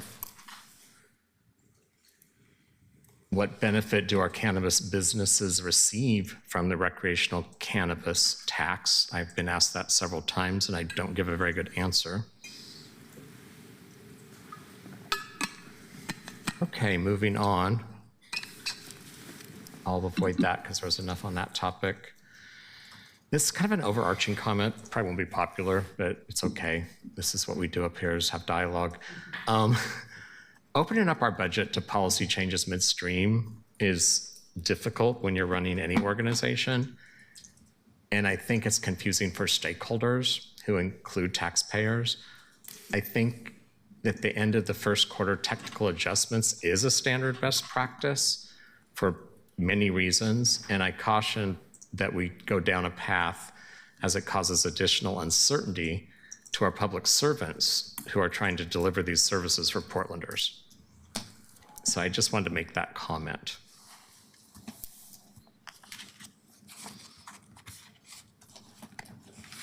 As it feels as though we're getting well out of the lane that that we usually are in what's called a technical adjustment. It's called bump, whatever. And as a former CEO, you did the same thing at the end of the first quarter. You made adjustments. So, but you still had an operational plan that you had to be clear about that was set in stone earlier. So I just wanted to daylight that. And I'm sure I'm in the minority opinion on that. But that's okay. Used to it. Thanks. Can I ask you a follow-up? You can ask me, you could ask the mayor, you could ask whoever you want. No, I want Counselor to Avalos. ask you. I want to ask you because genuinely I want to know, because I agree with you on that front about this is technical, and that's why I want to know what is technically technical versus what are other decisions that are getting made so that we can have them.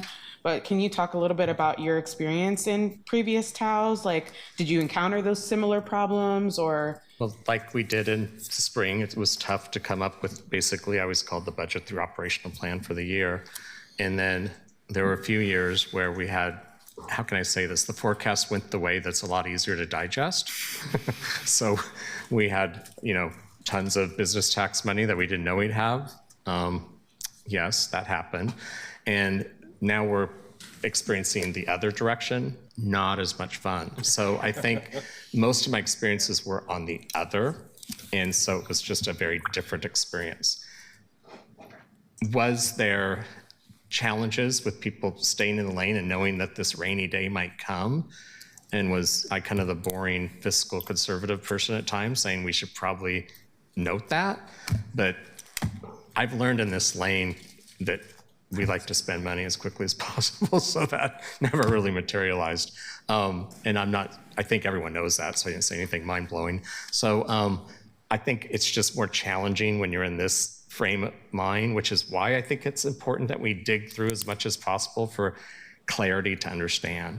But I did sense sometimes we were going into dialogue that was getting too redirectional in operations. I'll probably have to rewatch this meeting to understand that more fully, but that's what I was starting to experience in the meeting at times. No, I appreciate that. And I ask it, but you're right. I did forget that y'all had some nice, easy years. Oh, it was so much more fun when the forecast went the other way. Yeah, right. Yeah. And so therefore, that's why I'm asking and would love your guidance on what you think, how we can address the fact that if there are changes, because we have to make cuts that do become policy changes. I think that's the big question I'm trying to figure out. So I'd appreciate your thoughts on that. Absolutely. I'm glad we had this dialogue. Thank you, Councilor Avalos. That's all I'll ask for now. Thank you, councilors. Councilor Smith? I just have two questions, and I think I don't want to wait until you guys send it back to me. Could you tell me what is the accrual date that y'all stopped at? What was the hard cutoff date that you stopped processing 24-25? We got an email. Sorry, I don't have it with me right now. We'll have to get that back to you. Okay. And can you also find out, because I don't know if I was clear enough, could you tell me how much money came in after the budget was approved that you have to put in the tab? Can you make that clear when you give me my Excel spreadsheet that shows what money came in? And the other last question was, I was trying to figure out the money that came into the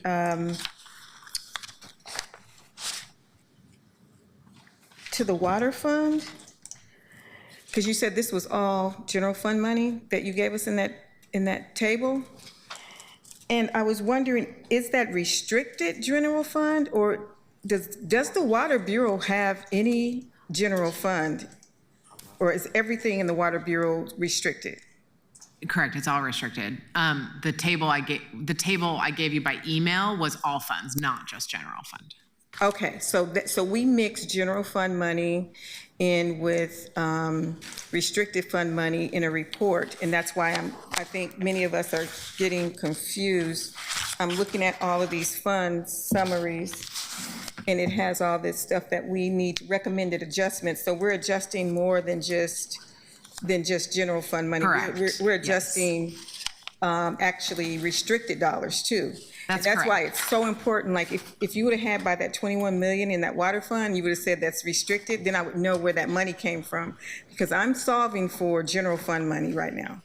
Right. And so you have these two mixed in here. It would be great to have a spreadsheet. I don't want a memo. I want a spreadsheet. Just tell me how much money came in, before the accrual date, and I don't know what that accrual date is, and just show me the money, show me all of the money from that's the beginning fund balance in total, not the 57 million. That's what you all reduced us to, $57 million worth of decisions. And I'm gonna make all of the money decisions. Thank you.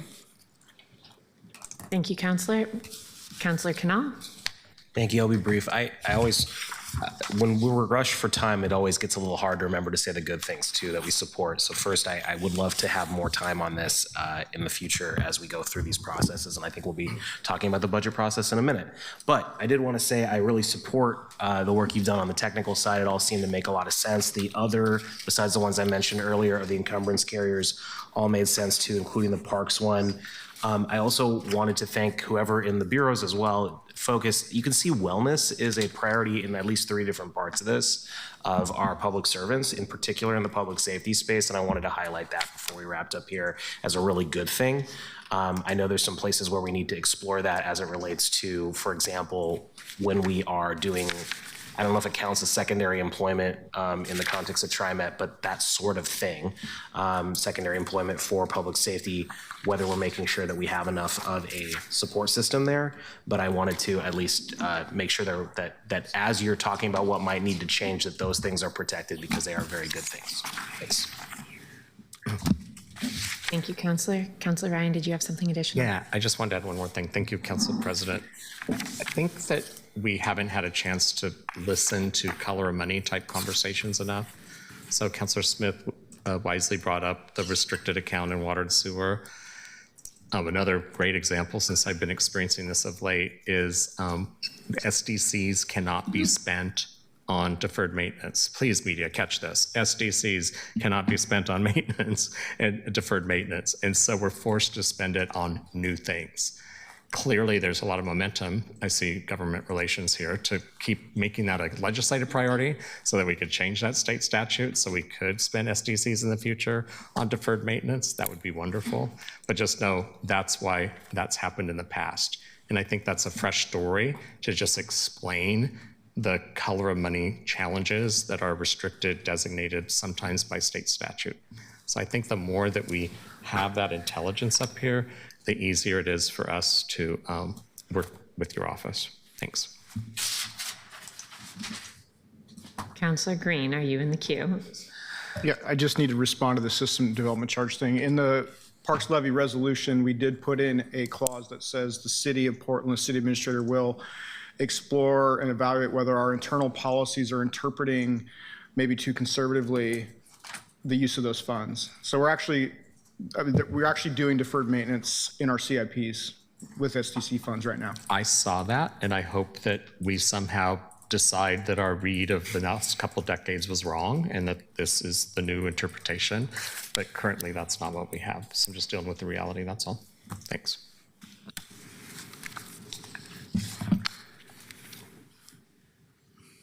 We are through the queue of questions. Great. Congratulations. Yeah, so I just thank you all. I want to sort of return to where we started a little bit. These are great questions. I greatly appreciate the deep interest in digging deep.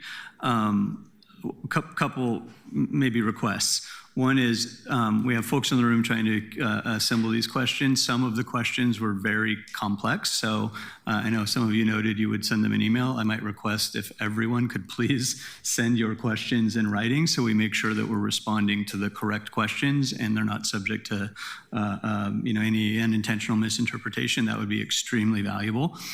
Second request is I started by signaling we'd get a response in a week.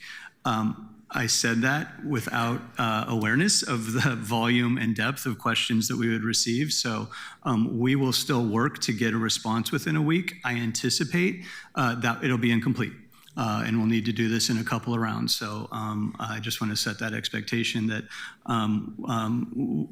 many of these questions are going to take a significant amount of time to dig into, including interactivity with other Bureau partners, et cetera. So we'll do our best. We'll get something out to you next week, and probably fair to expect a round 2 with the remainder of those questions.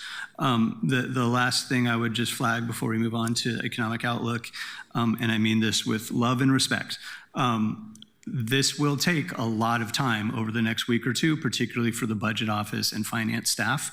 There are many other priorities that have been identified to us that are in motion, and we're going to have to make a decision about responding to these important questions in this moment or doing that other work. So I'm just putting that on the table, that if you have other things that are in motion, many of those will be delayed over the next couple of weeks. So please just be mindful and respectful of the fact that we have people busting their butts to do that work right now. We will reprioritize their work to respond to these questions, and there are trade-offs to that. So again, just want to call that out transparently, that's going to be the reality here. Sorry, and Ruth, did you have more to say? One last thing before I give it to Peter is, the rest of this presentation is largely focused on the general fund. We'll hint at a couple of other funds. That is not because no other funds are important. They are important. Many of them are highly restricted.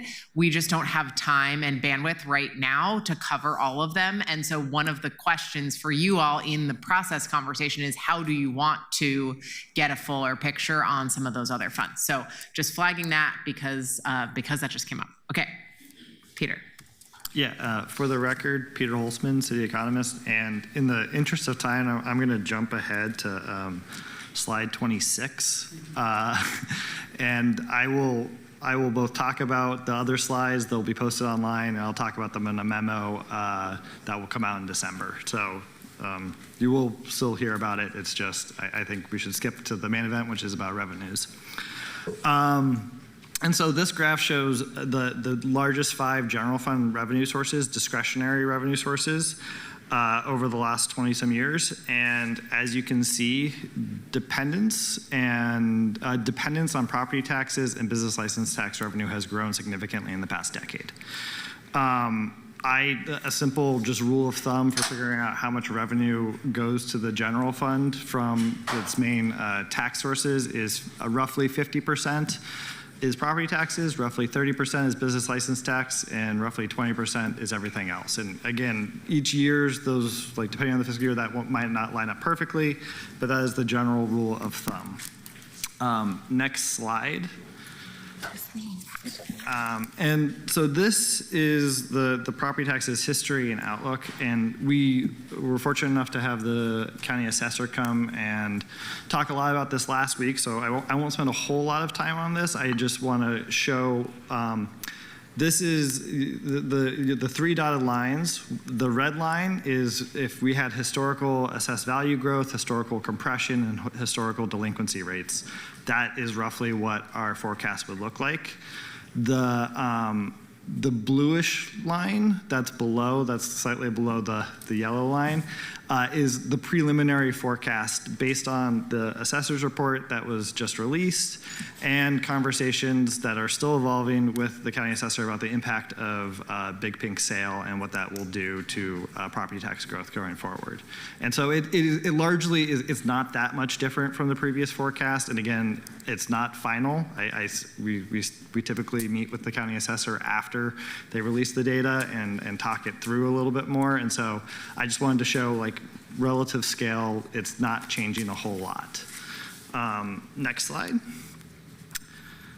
And so this brings us to business license taxes, which is, again, as a reminder, this is the source of the shortfall for the technical adjustment ordinance. It was forecast to come in at $208.7 million. It came in at $196 million for fiscal year 24-25. And so just a bit of background on what the business license tax is, because I do think there is a bit of confusion, at least in the media, because it is a very unique tax. It's a 2.6% tax on net income, which is basically profits. And this is based on business activity. So it's based on where a sale occurs, which is, again, it's very unique. I know the county has a very similar tax. Anywhere else in the nation, it's largely more tied to employment, property, that their revenue structure is largely more tied to those sorts of things. It's either a sales tax or, in like the case of other business taxes, the way they source income or source their tax payment is tied to employment and property directly. Ours is tied to sales. And so the way forecasting business license tax really gets broken down into is two components. One is trying to forecast the underlying tax liability, and this is basically what you think that an industry or a business or all the businesses together should be paying in the given a given year for a given tax year. The next part, and this is the much more volatile part, is taxpayer behavior. And there's lots of examples of how this can change over time. If there's incoming federal administration that is anticipated to be light on corporate taxes, you can see large businesses moving money around and changing their accounting such that they are paying more, like their tax liability is higher for the next year and lower for the current year to take advantage of anticipated lower tax rates. And that's just one example. I'll give two more specific examples and how it applies to the city of Portland in the next couple slides. But I just want to create that distinction between underlying tax liability and taxpayer behavior. And then the last piece is, again, the way we think about this tax. There's quarterly estimated payments, and then we think everything's due by April 15th. That's the tax liability is due, but the vast majority of the filers are large corporations and they file for extended taxes. And so really tax season is April through October. And those final returns aren't normally processed by the city until November, December. And so when determining that underlying tax liability, that is the most important piece of data, is those final returns. I will also, just like a final note on that, because our fiscal year, and I heard the phrase fiscal years are a construct, it happens to end in the middle of what I call tax season. So it ends between April and October, and there are oftentimes weird fluctuations that happen just when taxes come in, and again, it's largely related to what I would call taxpayer behavior. So next slide. This is just a snapshot of who pays this tax. And again, this is not something other jurisdictions normally see because other jurisdictions, it's largely tied to what activity is taking place within the employees, the property, that sort. How it's determined again is based on Portland consumption. And so not only are small businesses, small Portland businesses, partnerships, sole proprietorships paying this tax, but also the largest of the large. And they don't need any employees in the city of Portland to be paying a substantial tax, because how that profit is sourced to Portland is based on Portland's consumption of that business's revenue, how many times we click on their ads, how many times we go to their website, so on and so forth. And so it's a very complicated system that's different for each business. All that is to say that some of the largest corporations in the world are our top payers, even if they don't have a presence within Portland. And so when we're predicting the underlying tax liability, one of the most useful things is to look at the performance of the nation's companies and their profits. So back to the slide. What this says is I'm going to use tax year 2023 as an example. And let me go to my notes. And so to read this, this is saying that the top 10 firms, if you were to rank firms 1 through 50,000 plus, it's 60,000 plus, I think, in tax year 2023. The top 10 of those, by how much they paid 15% of the tax. The next 11 through 100 paid 22% of the tax. And so that means the top 100 firms combined paid 37% of the tax. You get to the top, you add in the next group, which is 101 to 1,000. That's another 31%. We're at 70% for the top 1,000 out of, again, over 60,000 businesses that are registered to pay this tax.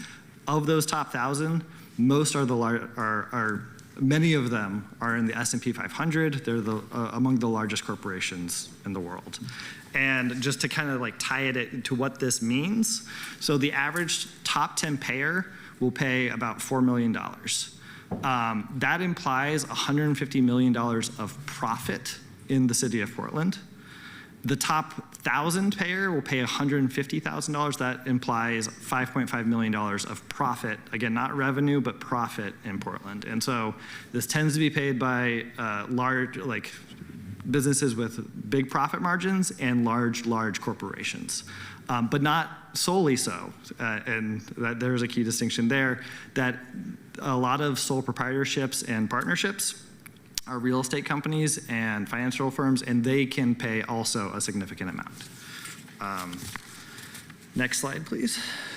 And so I'm going to give a brief oral history of the last few years of what has been going on with this tax. And I guess it's a little bit of a revisit to the good times. So fiscal year 2021-22, that was right after the pandemic. The forecast for that year was that the pandemic would bring down corporate profits, so on and so forth. That did not happen. And so in fiscal year 21-22, a few things went on. One, corporations had larger profit margins than they normally do. And this was in many ways a timing thing. They were able to raise prices before their commensurate costs, their biggest cost, which is labor, went up. And so for a short period of time, they were getting profits above 13%, which, you know, the long run average is closer to 12, and 1% makes a big difference when you're talking about trillions of dollars. The next thing that happened is capital markets, and specifically housing in the stock market and related activities, also spiked in fiscal year 21-22. And so we saw a record $206 million in business license tax revenue. It was anticipated that both of those things would subside. And so the forecast for the following year, I believe it was 178 million, but it was more than a 10% decline in business license taxes. As you can see on the graph, it basically remained flat. We collected $206 million that year as well. This is where I kind of make the distinction between taxpayer behavior and underlying tax liability. Because the taxes came in so far above forecast, I anticipated that we would see a large amount of refunds and or credit carry forwards that would eat up the liability for the next year. And so you see there's a big drop in tax in fiscal year 23-24 to $185 million. So that we saw that 10% decline. This was anticipated. This did not create any huge budgetary problems because it was built into the forecast. And so what actually happened is that refunds more than doubled. They increased by over 30 million. We submitted in fiscal year 22-23, we had about $28 million of refunds. In fiscal year 23-24, we had 59 million. And so what happened? Well, a lot of the firms based their tax year 22-23 payment based solely on what they paid the prior year. It's just an automatic thing. And then when those extended returns were received, it was refunded the difference.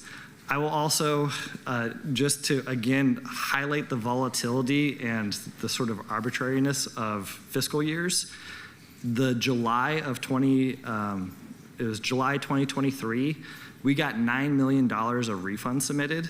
A normal July is about $2 million. And so that's $7 million more. If those had been filed and processed a couple weeks earlier, both fiscal year 22-23 would have been $7 million lower, and fiscal year 23-24 would have been $7 million higher. That's a $14 million difference. And so there is a huge amount of volatility, and in some senses it's increasing as we become more and more dependent on a smaller and smaller number of firms for large tax payments. All right, next slide. Actually, could you go back before the forecast for 24-25 was basically anticipated that we would return to the normal underlying tax liability that has been estimated. And things were tracking that way, and so that it was kind of in a range between $205 and $210 million. And things were tracking closer to about $208.7 million around February-ish when I updated the forecast. Then 3 weeks before releasing the April forecast, global trade order was kind of upended. And what was announced in early April is very, very different from what actually was implemented. But the main thing that happened was a great deal of uncertainty. Businesses did not know, they didn't know how much taxes they're going to pay, and what businesses do. This is what economists call liquidity preference.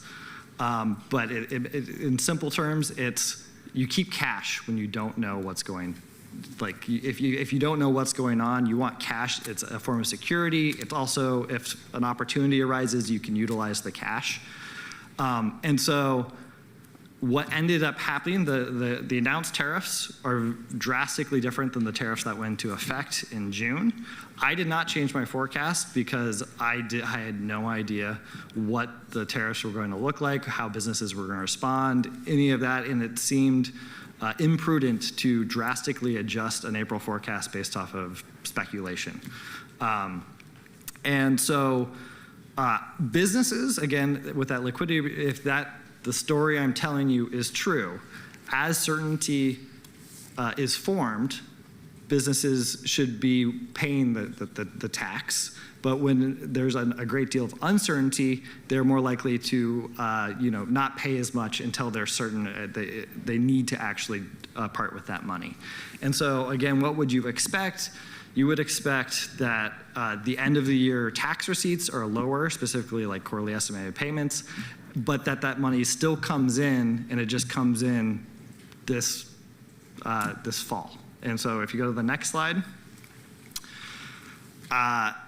this is the quarterly estimated payments. So September, this past September, we collected $37 million. That is $11 million more than last September.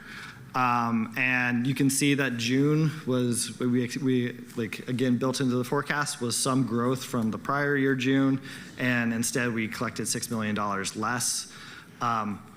If you go to the next slide, I can kind of tie all this together. This graph shows, so it shows the collection patterns for the last few years. And so the way to read this is week 1 through the fiscal year end is the x-axis. And we start off with $0, and by the end we end up with 206, 208. And a lot of that comes in April. However, to look at how we're tracking, you can see that dashed line. And what that dashed line is if we're going to collect $220 million this year, which is what the budget is, how much should we be collecting at each point in time? And that is based on the past few, it's a naive estimate. It's based on exactly how much collections, like the rate of collection for the last few years. And if you look at that dashed line and compare it to the actuals, which is that darker blue line, we're about $13 million above, which, if you remember, the deficit going in is about $13 million. This is a very good sign. it is not, there's a lot of things that happen at end of year filing, and there's a lot of movement. And so beyond saying this is a good sign, I am not saying that revenues will be fine. And so I think to kind of nutshell what is going on with business license taxes, it's two main things. One, the large amount of uncertainty shifted tax payments from one fiscal year to the next. And then two, I think that there's going to be a reduction in the forecast, and the overall business tax underlying tax liability is going to be reduced. It may not be massive, but it likely will be reduced. And one other insight there is that the state economist, he released his forecast in May and then updated in September. So he's had two forecasts released since mine. Both of them included decreases to the corporate excise tax, which is the closest relation at the state level to this tax. Many of those corporations that pay Oregon's corporate excise tax also pay this tax. And so, again, not, hopefully it shines some light on what is going on with business license taxes. And I think we can go to the next slide. And I will just briefly, this is the other 20%, the other few revenue streams. Most of these are not anticipated to grow very much, if at all. Most of the growth is going to be coming from property taxes, which again are state constitution limits, and then business license taxes. So the business license tax growth has historically been well above 5% over the past decade. I do not necessarily anticipate that in the near term, and it has been closer to flat the past few years, even netting out some of the underlying tax liability. And so I'm before I hand it back over to Ruth, I'm going to pause for questions on this section. There are a lot of questions, and I'm just going to note to folks that there is another section and a discussion after this. We still need to talk about budget issues for 26, 27, but I know that this is a really important piece of understanding that work. Before we jump into questions on this section, Councilor Murillo, did you have, okay. Councilor Smith. Thank you, Madam President. Thank you for that explanation, because I was looking at the Portland Clean Energy Benefits Fund. We have a total amount of 919, just under $1 billion, right? So apparently, $42 million was attached to our list of recommended adjustments in that, and it's probably because you talked about some of those bigger companies who are paying that PSEF tax. They probably paid in either the August or the September, the quarterly, and that's why this one hit so high after June 30th. Do you think that that's the reason why we put additional $43 million? It could be. It could be. I think we should talk with the folks at PSEF and get the exact reason for that. But that revenue actually came in below forecast last year, and that was largely due to how we do the accounting around credit carry forwards. It's different from the business license tax. It is tracking above. But they're $42 million to the good right now. I mean, it's entire $962 million compared to the $919 that was adopted back in June. So they have a lot more money. And I do understand what you're talking about, because just a small business person for a small while, and some of my invoices came in for work that I did the previous year. And so I paid my mayor, my fourth quarter taxes for December. I paid them early, so I'm glad to say that I'm a part of that $11 million that we're ahead. So it does make sense, because you have to constantly be thinking a year ahead. So it just gets kind of confusing on how much money we have for this particular year, or is it for next fiscal year? And so I got what you were saying. And the last question is, you said something about we took in $185 million in business licensing tax. this year? In fiscal year 23-24. 23-24. We took 196 and so it did grow by $11 million. Yes, okay. And that's what I'm saying. If we could have just a spreadsheet to show us what we had the previous year so that we're not trying to predict, because a lot of us, we go out and talk to our constituents at town hall meetings, and when we hear you all say we're 10% down, we're thinking, oh my God, nobody's paying their business licensing tax at the third quarter, but really we are up.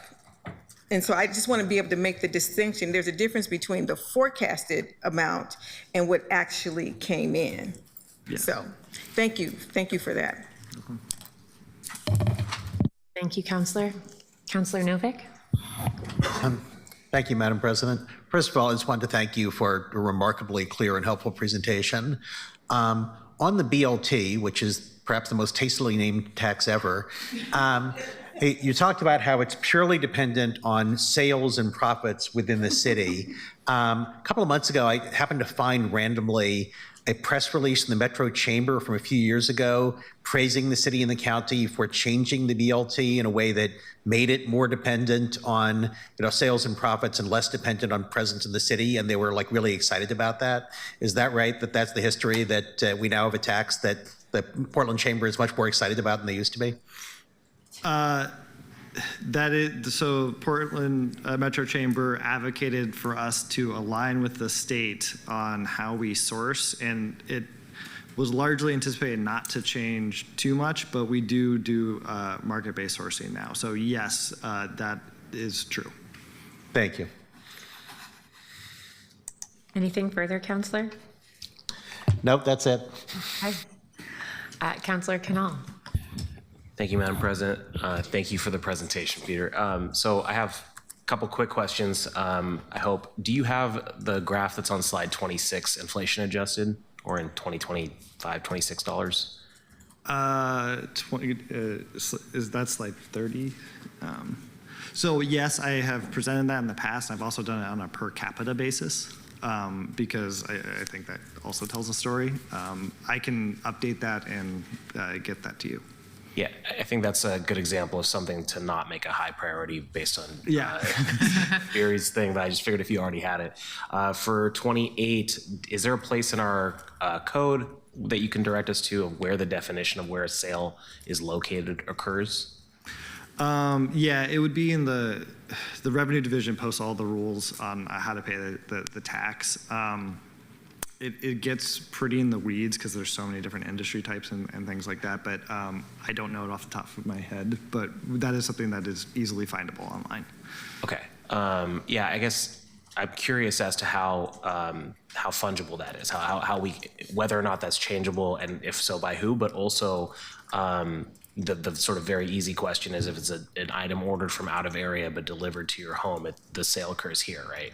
Yeah, so I think one other way of thinking about this that's helpful to me is that they are paying again, think of a large corporation. They're paying the federal corporate tax, and they're following all the rules and regulations like that, and then they're paying the Oregon corporate excise tax, and they're aligning it with that. So it's the same formula. Now that we're doing, to Councilor Novick's question, now that we're aligned with the state on market-based sourcing, it is the same formula top down. Basically. So I wouldn't expect any particular gaming for the city of Portland. Got it. For slide 29, can we get this where it scales to dollars instead of percentages? And the reason I ask for this is it's hard to know if the reason that blue bar on the left went up is because it went up or because the other three went down. Let me say thank you for that question because it gives me an opportunity to clarify something on this slide. Right. So you'll notice that that's tax year 2024. We have not received all of the revenue for tax year 24, and also some of that will likely be applied to a future tax year. So that bar on the right, the furthest right, is likely to change significantly. Yeah, I can get you the data. It is two separate data sets. We and this is where the world of business license tax gets very complicated, is the revenue division receives a check and it gets deposited, and that's the thing that I'm forecasting. There's also the transactional data, which is tied to the returns, and they don't line up 100%. And so the total amounts for these will not line up to what we actually receive in a fiscal year, on top of the fact that tax years and fiscal years are different. And so I can get that to you. I just wanted to caveat that it will not line up to the budget data. Thanks.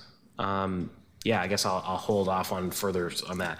And then I have two that might be a little bit more in-depth, and feel free to flag if so. You didn't go through slide 23, but I did want to ask if the left graph on that is for commercial only, and if anyone had talked to Milwaukee on the right graph. So just those are hopefully just the top line on those. I figure we could ask those quickly. Real quick, since you asked, that is just commercial downtown market office space particularly. That report, we're among the highest in the nation. I think we are the highest for the Collier's vacancy report. That is backwards looking. It's a lagging indicator because it's based on leases, and leases expire on average after 5 years. And so it doesn't tell you a whole lot going forward. I always flag on that particular slide that 15% is high. We started among the higher in the nation to begin with, in large part because we built up a whole bunch of office space before COVID. And so just two flags on that. On the right, that, yes, and so I think I will get back to you on that, because I did want to go a little bit more in depth on exactly what's making up that slide, because I think there are some interesting underlying components where Portland is largely lagging because of visitor traffic, not necessarily employee and residential traffic, but it's a lack of so this was presented by Echo Northwest to the Portland Metro Chamber, and if you click on the link, you can see the associated like sub data, and it breaks it out by resident, employee, and we're actually second. I mean, an employee, we're basically with everyone else, but in residential traffic to downtown, we're doing pretty well. Again, relative to our peer cities, it's really the visitor traffic that we're lagging behind. I'm so glad you said that, because that cues up the last question, which is on slide 34. You say that transient lodging taxes are flat, and you do not have I forget how you worded it, but not high hopes for the future on that. The outlook is relatively flat, is how you put it. So those are related, right? Downtown traffic is related to visitors, is related to the hotel taxes that they pay.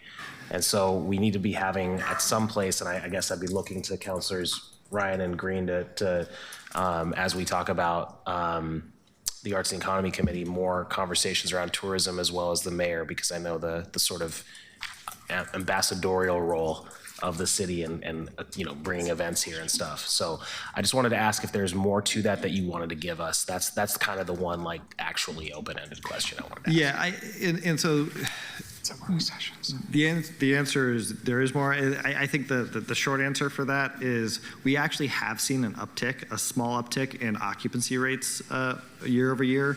The problem is they're not enough to drive up prices, and prices have actually been falling. And so if you look at what the tax is, it's occupants times how much they're paying times the tax. Right. And so we're getting more occupants relatively. It's not a whole lot of growth, but we're not seeing, because there just really isn't that, we have a lot of supply. So they're competing over getting people into their hotels, and so it's just really not growing as a revenue stream. And it is one of those revenue streams where I may not forecast it. It can bounce back quickly because of that relationship between occupancy and price.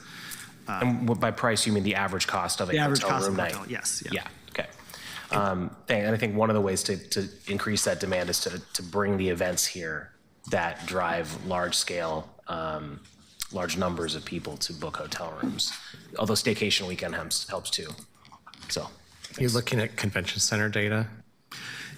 Yes, as a part of some committees, we actually send our convention data revenue back to help pay for the bonds as a prior agreement.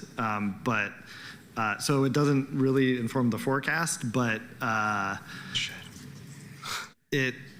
it is expected to be a lot lower because again, there's a many-year lag before conventions, and we're just right now in the middle of the first kind of lull from 5 years ago.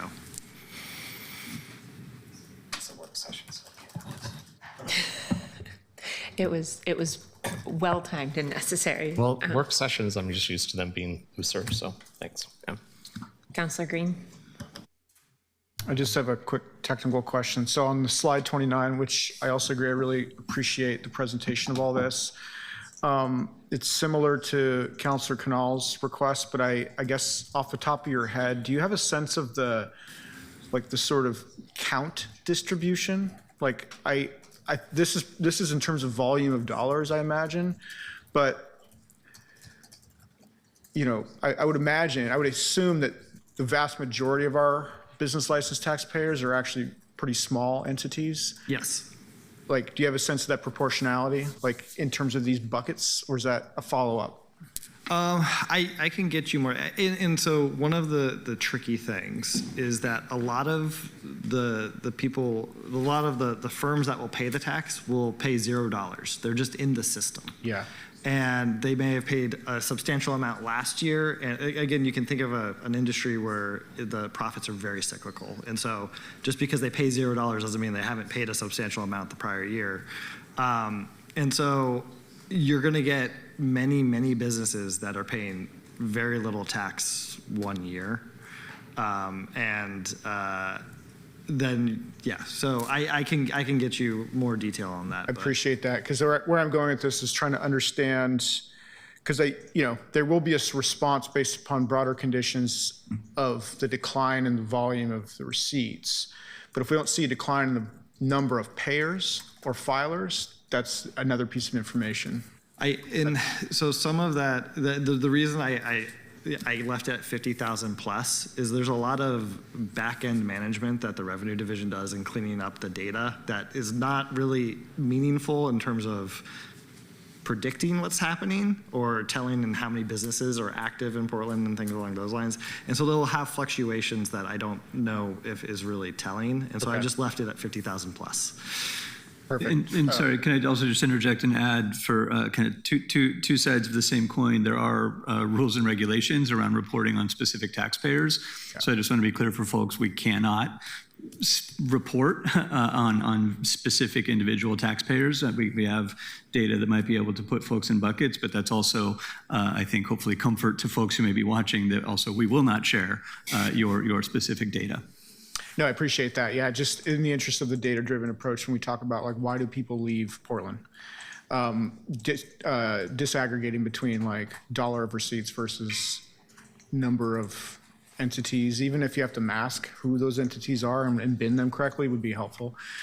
Because you mentioned liquidity preference, I have to just say that's we're all Keynesians now. To quote Nixon, quoting Milton Friedman. Thanks. I'm not sure what accusation you just launched at everybody here, but right? There was a lot there. Very quick question, and if it's more than a 30-second answer, I'm happy to have it with the rest of the follow-up. I am wondering what our collection rate actually is. How aggressive or not are we at pursuing owed tax revenue? Go ahead. It's a good question. We can work with the revenue division to get a better answer. I'll just say it's as most things are. It's complicated because each payer has a unique circumstance, and collections takes resource, and we are a resource constrained entity. So we'll get you a more comprehensive answer, but that's my 30-second response. Great, thank you. That clears the queue. So Jonas, great. I believe we have a third section to this presentation. We have a little bit more. I'm gonna try to keep this super brief, and then Jonas is gonna talk a little bit about budget process with the rest of our time this afternoon. So the reason I do want to cover this is because I think it's important and it can be confusing. So Peter talked about revenues. Obviously, the other side of the coin is expenditures and what's happening with that. The kind of main point I want to drive home is sort of we in the city, we all forecast kind of what's going to happen with our expenditures, what would happen to just continue doing what we are doing today. When we think about that question, there's a couple of pieces. And in the general fund, we have what's known as the current allocation level. And that is based solely on things that have already been approved in a budget, or inflation, or those things that council tells us specifically to do, like the health fund reserve. So that is a little bit different than what would it cost to do exactly what we're doing today in 5 years from now? And there are a couple of reasons for that. So first, I wanted to kind of talk through a little bit of what's in inflation factors, like what do we assume about inflation? And what does that do to our finances? And then the other two are kind of the difference between the current allocation level, like just if you grew our budget as of right now by inflation, our ongoing budget, what would happen? And so those two buckets are kind of what we call the fiscal cliff, or things that are ongoing in nature but supported by only one-time revenues. And then other cost increases above inflation. There are always cost increases above inflation. Labor contracts are a big one. Obviously, health benefits we've seen, grow above the kind of medical inflation rate. Legal obligations that arise, and other policy decisions that increase costs. So I do want to be clear that when we talk about the forecast and Cal, we're talking about expenses just growing with inflation, and that's a bit different from current service level. So looking just at inflation, this is a wordy slide, so I won't go into all of it. This is looking at for 26-27, specifically for Cal, what are the increases due to inflation that we're looking at?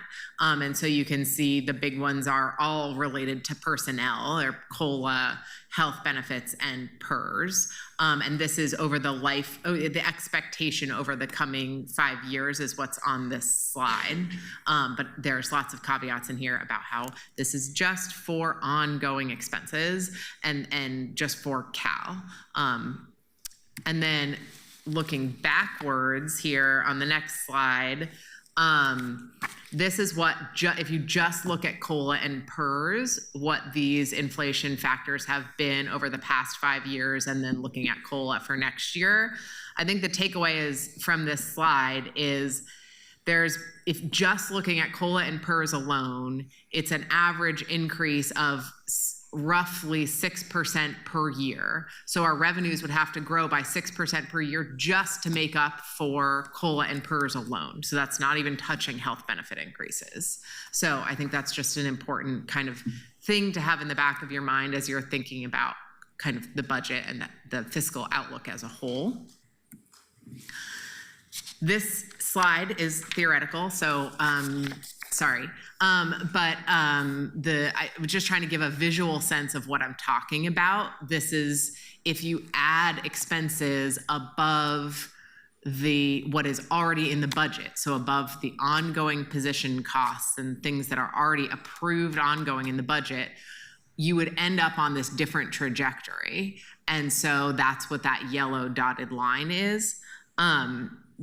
What comes out in Peter's forecast is the blue line, and the green line is what the revenue forecast is. So the other thing I want to highlight is Peter can make a forecast about, for COLA and PERS, we don't have any control over those. We're just forecasting kind of conditions. And we can make that forecast.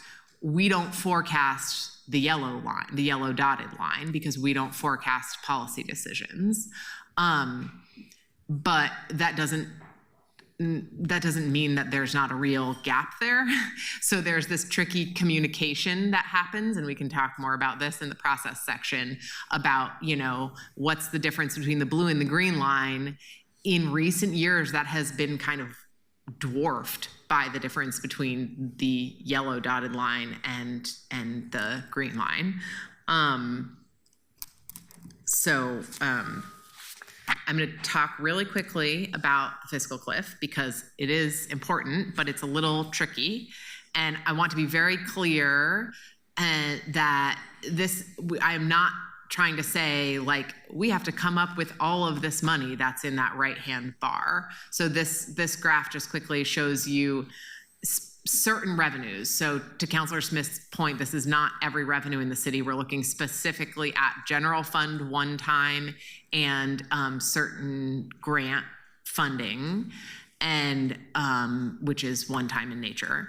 And you can just see that kind of big bump up. This kind of follows the tables I was showing in the TAO section of the presentation. And we are coming down the cliff there, so that is good news.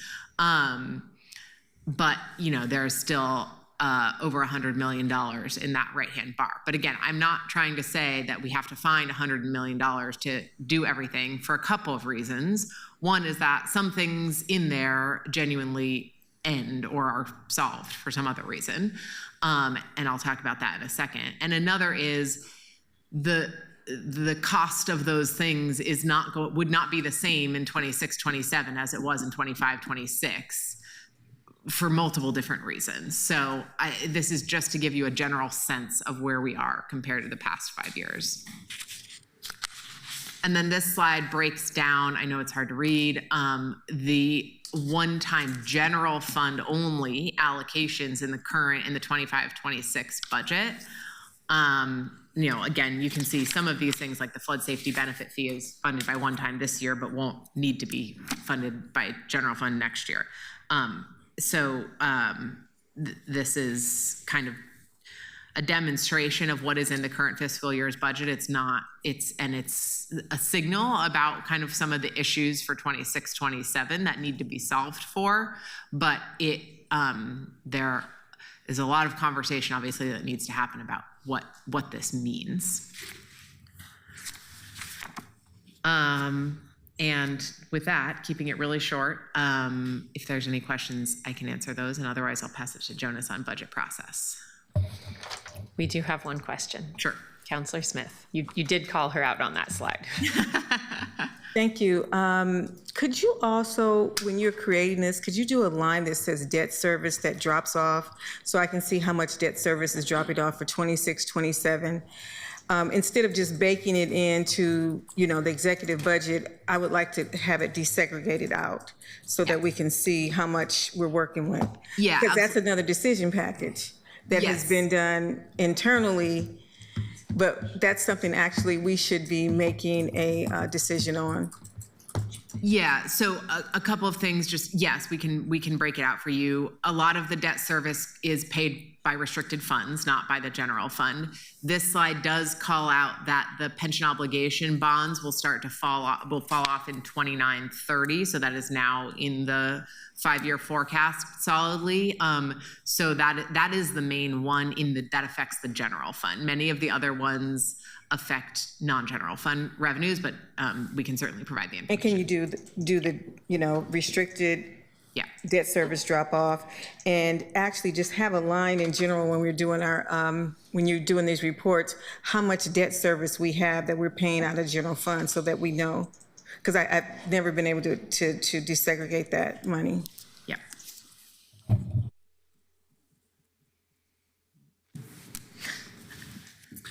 Colleagues, any other questions before we move to the final presentation? Councillor Knoll. Yeah, just a quick one. Sorry, go back a slide. I just wanted to highlight. Actually, I can wait till we get to the next part to ask it because it'll relate there too. Thanks. Councillor Ryan.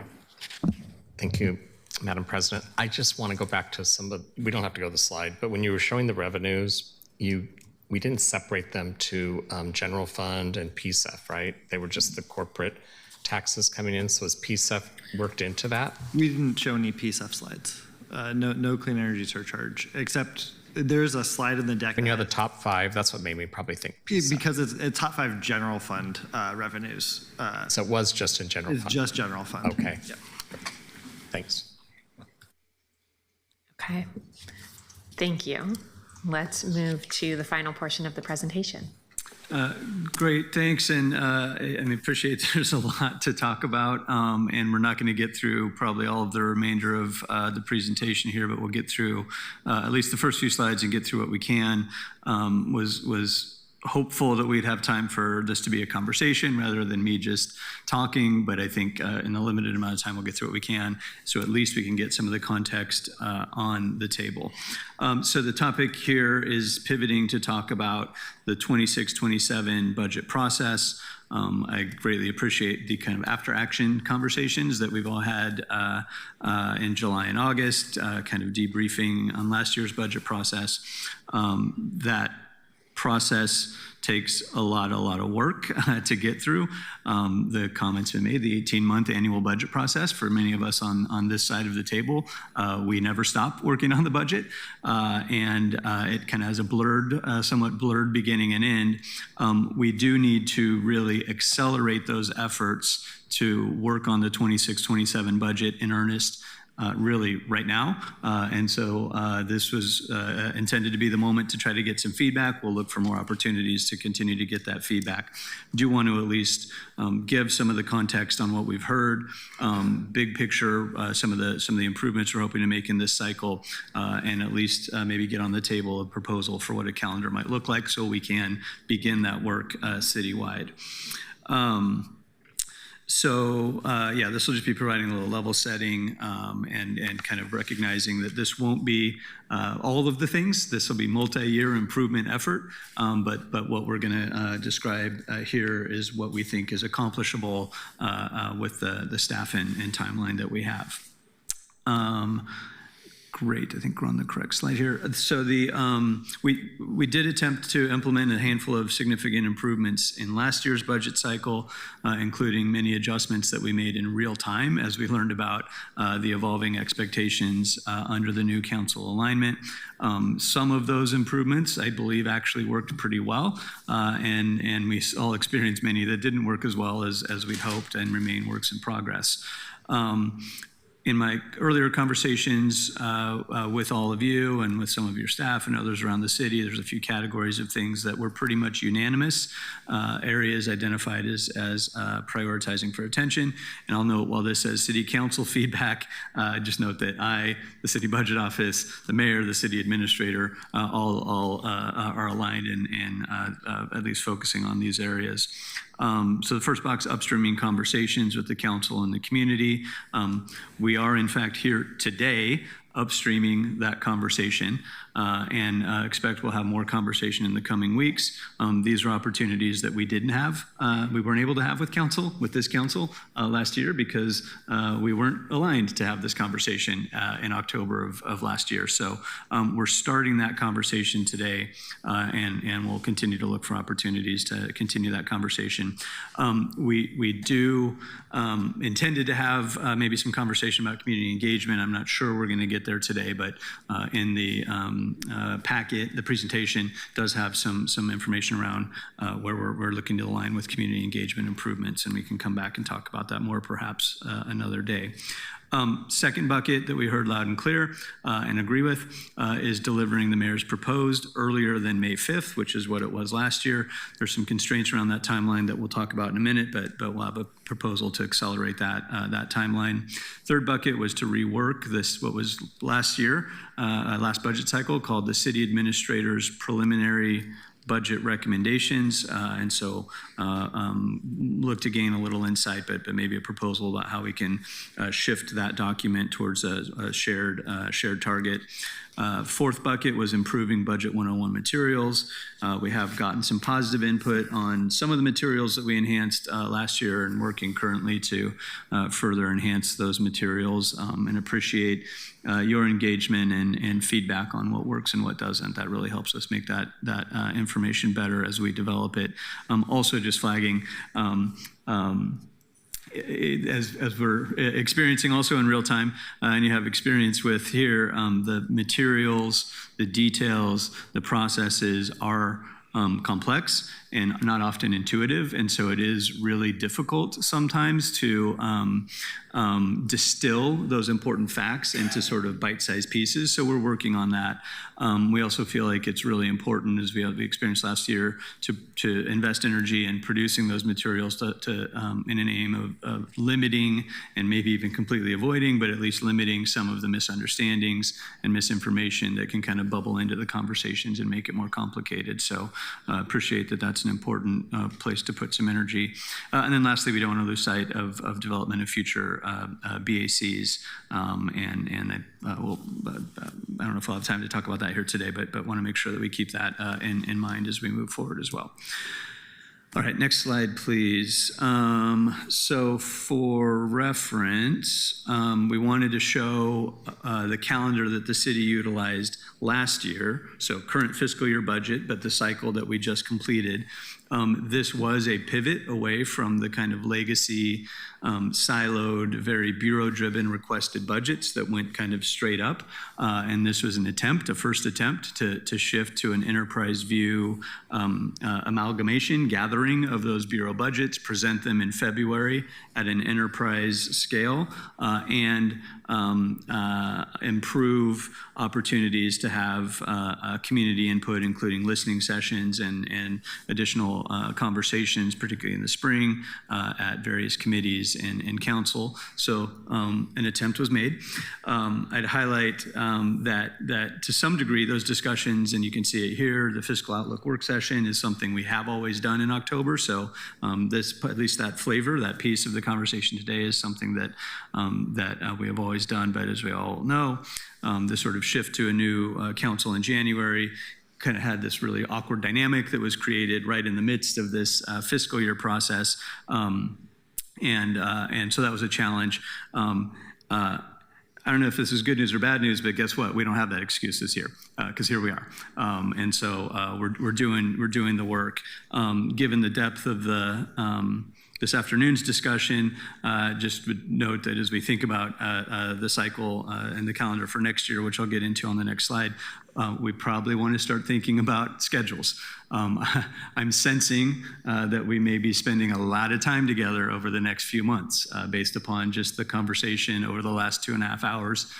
So I'll look to guidance about how we navigate that. But my sense is we probably want to start thinking about how we fold that into the process here. So we wanted to just show last year's schedule for a point of reference. And the next slide, and apologies because I'm moving as quickly as I can here, but this is not a proposal necessarily. We know we'll come back to council for sort of formal adoption of a budget calendar. We're not asking for formal adoption today, but because we do need to begin starting to do the work, we wanted to at least put this in front of you as a potential calendar for this current year, and certainly support whatever form of communication and adjustments that are recommended to the extent they're feasible administratively and of course legally. I'll highlight a few of the key changes and questions that are embedded in this revised calendar so you can see what's different from the prior. The first is in that December 2025 box. I'm sorry, in the January 2026 box, rather than submitting sort of a traditional base budget, which is just in the typical legacy would just be a single scenario with funding, whatever funding expectations are defined. So last year, for example, that was I believe it was 8% cuts, general fund cuts that the mayor identified. In the new potential path, that bureaus would essentially submit kind of current service levels. So what would it cost if you just kept doing all the stuff you're doing right now? And so that's one path, one potential future. And then the flip side to that is producing one or more scenarios, one at least, potentially more, that would include some kind of adjustment. And that could be either a blanket adjustment as it was last year, 8% all over the place with whatever exceptions, or it could be a more manicured scenario. But that way, at least it gives all viewers, council, the mayor, the public, both what would it cost if we just kept doing all the things we're doing, kind of the yellow line to some degree in Ruth's earlier, the yellow dotted line in Ruth's earlier slide, to what might it look like, and let's be real, in this cycle, it's probably going to be a little bit of a constrained scenario. So the objective would be to show both of those lenses, neither of which would be recommendations or final answers, but different ways to sort of frame the conversation that would then occur throughout the spring for consideration by the community and council, et cetera. So that's the sort of change in the January bucket. The February bucket, and a little open-ended here, but the next major change would be to that city administrator document, whatever we would call it. I know there may be some differing opinions about whether there should be something in February or nothing in February, and happy to hear feedback about that. Personally, I believe it's very important that we have something that's published in February that communicates to the world where we see things. And so I do believe it's really important to have what I would call sort of an assembly or a report of those scenarios so that we can give the community something to see and respond to, which is then opportunity for input, both to inform the mayor's proposed and ultimately to inform what council approves and adopts in May and June. This would not be a budget. It is a report. By state law, the mayor proposes the first balanced budget. So by law, this will not be a balanced budget. It'll not be a balanced report. It'll be a presentation of those facts and scenarios. Lastly, I also know and appreciate there's some maybe difference of opinion about whether that report should end at the facts versus have some interpretation of those facts.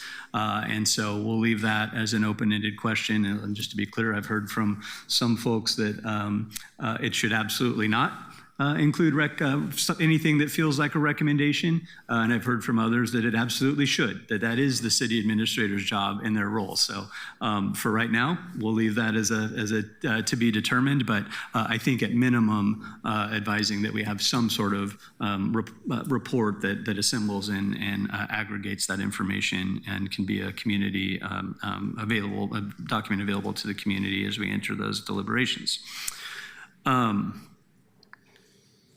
The other sort of challenge that I want to highlight in getting to that February, I think what's a very important February point of having that information assembled and publicly available is that there does have to be some level of, I believe, some level of enterprise coordination.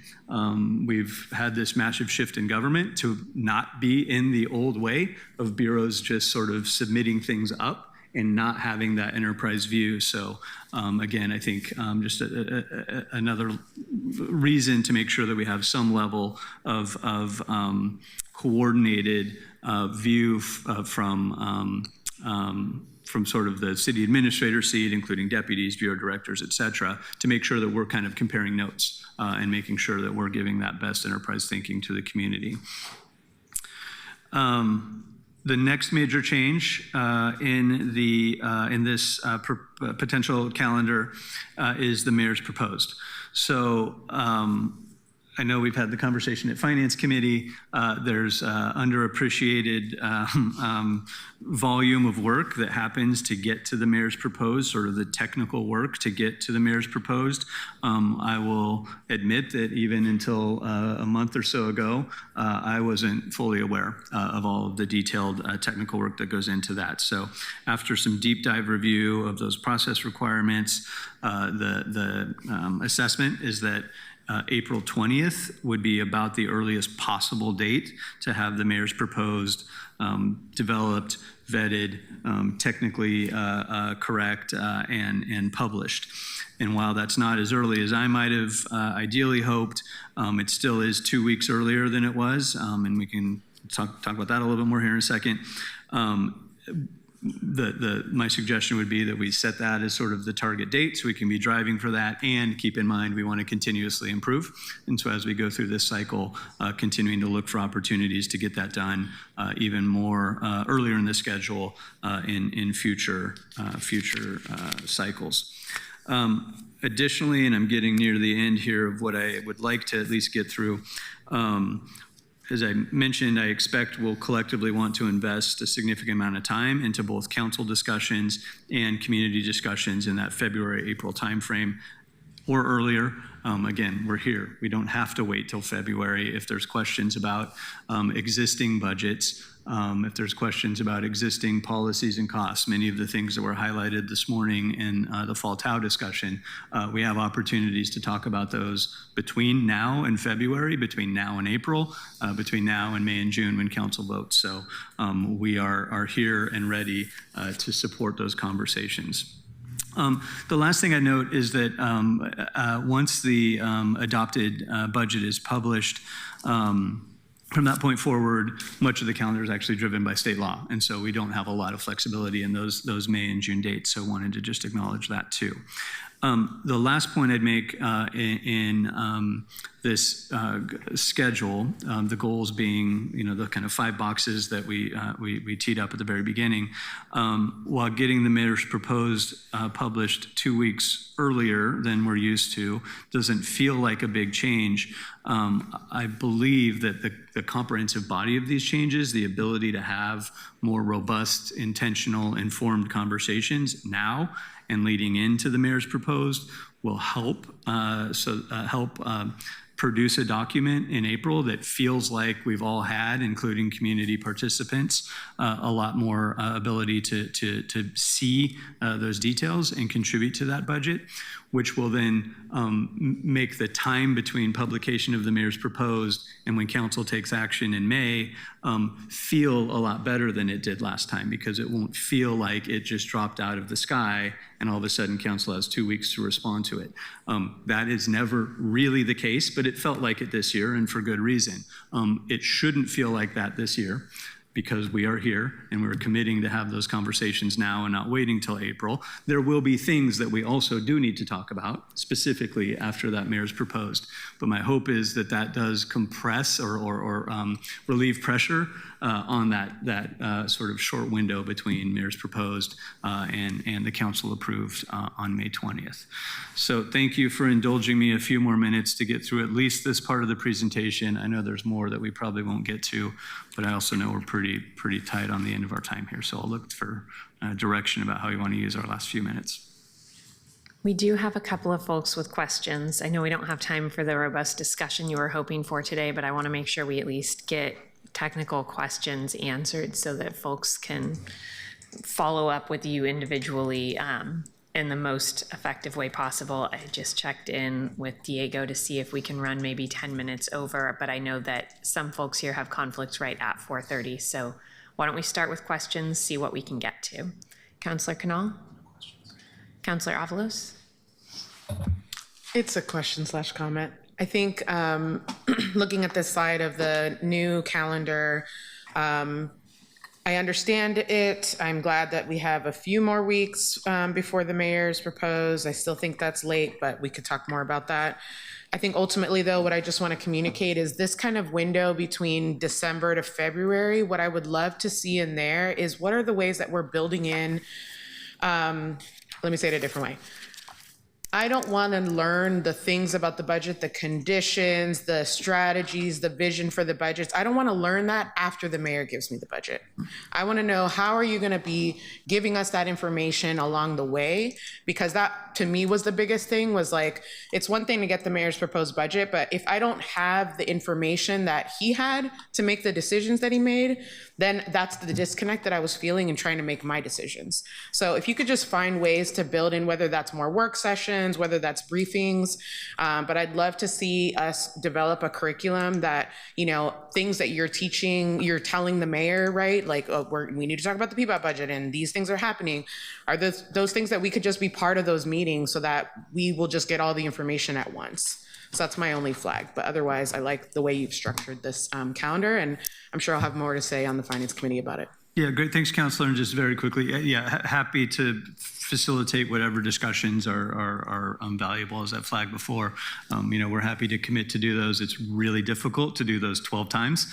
And so look for advice from this body about how we can create forums to share all that information most effectively. And we can certainly, Councillor, make sure to have time scheduled both for the whole council in work sessions, or if there are more technical pieces in finance committee, perhaps, where we can make sure that other councilors know that it's happening, to have conversations as we wade further and further into the budget process. And Mr. Mayor, maybe we can even figure out a forum where you could share with us some of the priorities and direction that you're thinking about giving to those. Go right ahead. Yeah, I plan on doing some similar to last year. We'll start with our 3-on-3s and then we'll move probably to 1-on-1s, and you'll have access to the budget, the knowledge, and then each of you have your own lane that you may want to have specific information, and then we can really talk and deep dive on what specific segments you want to address. So looking forward to it. Thank you, Mr. Mayor. Councilor Canal, were you staying in the queue after saying maybe not? Okay, go right ahead. So I had two questions. First one is, and I think this is really a Peter question, is April 20th even realistic? Because it feels like we're putting it a lot on you. So I think in the past, the answer, I might have said something different.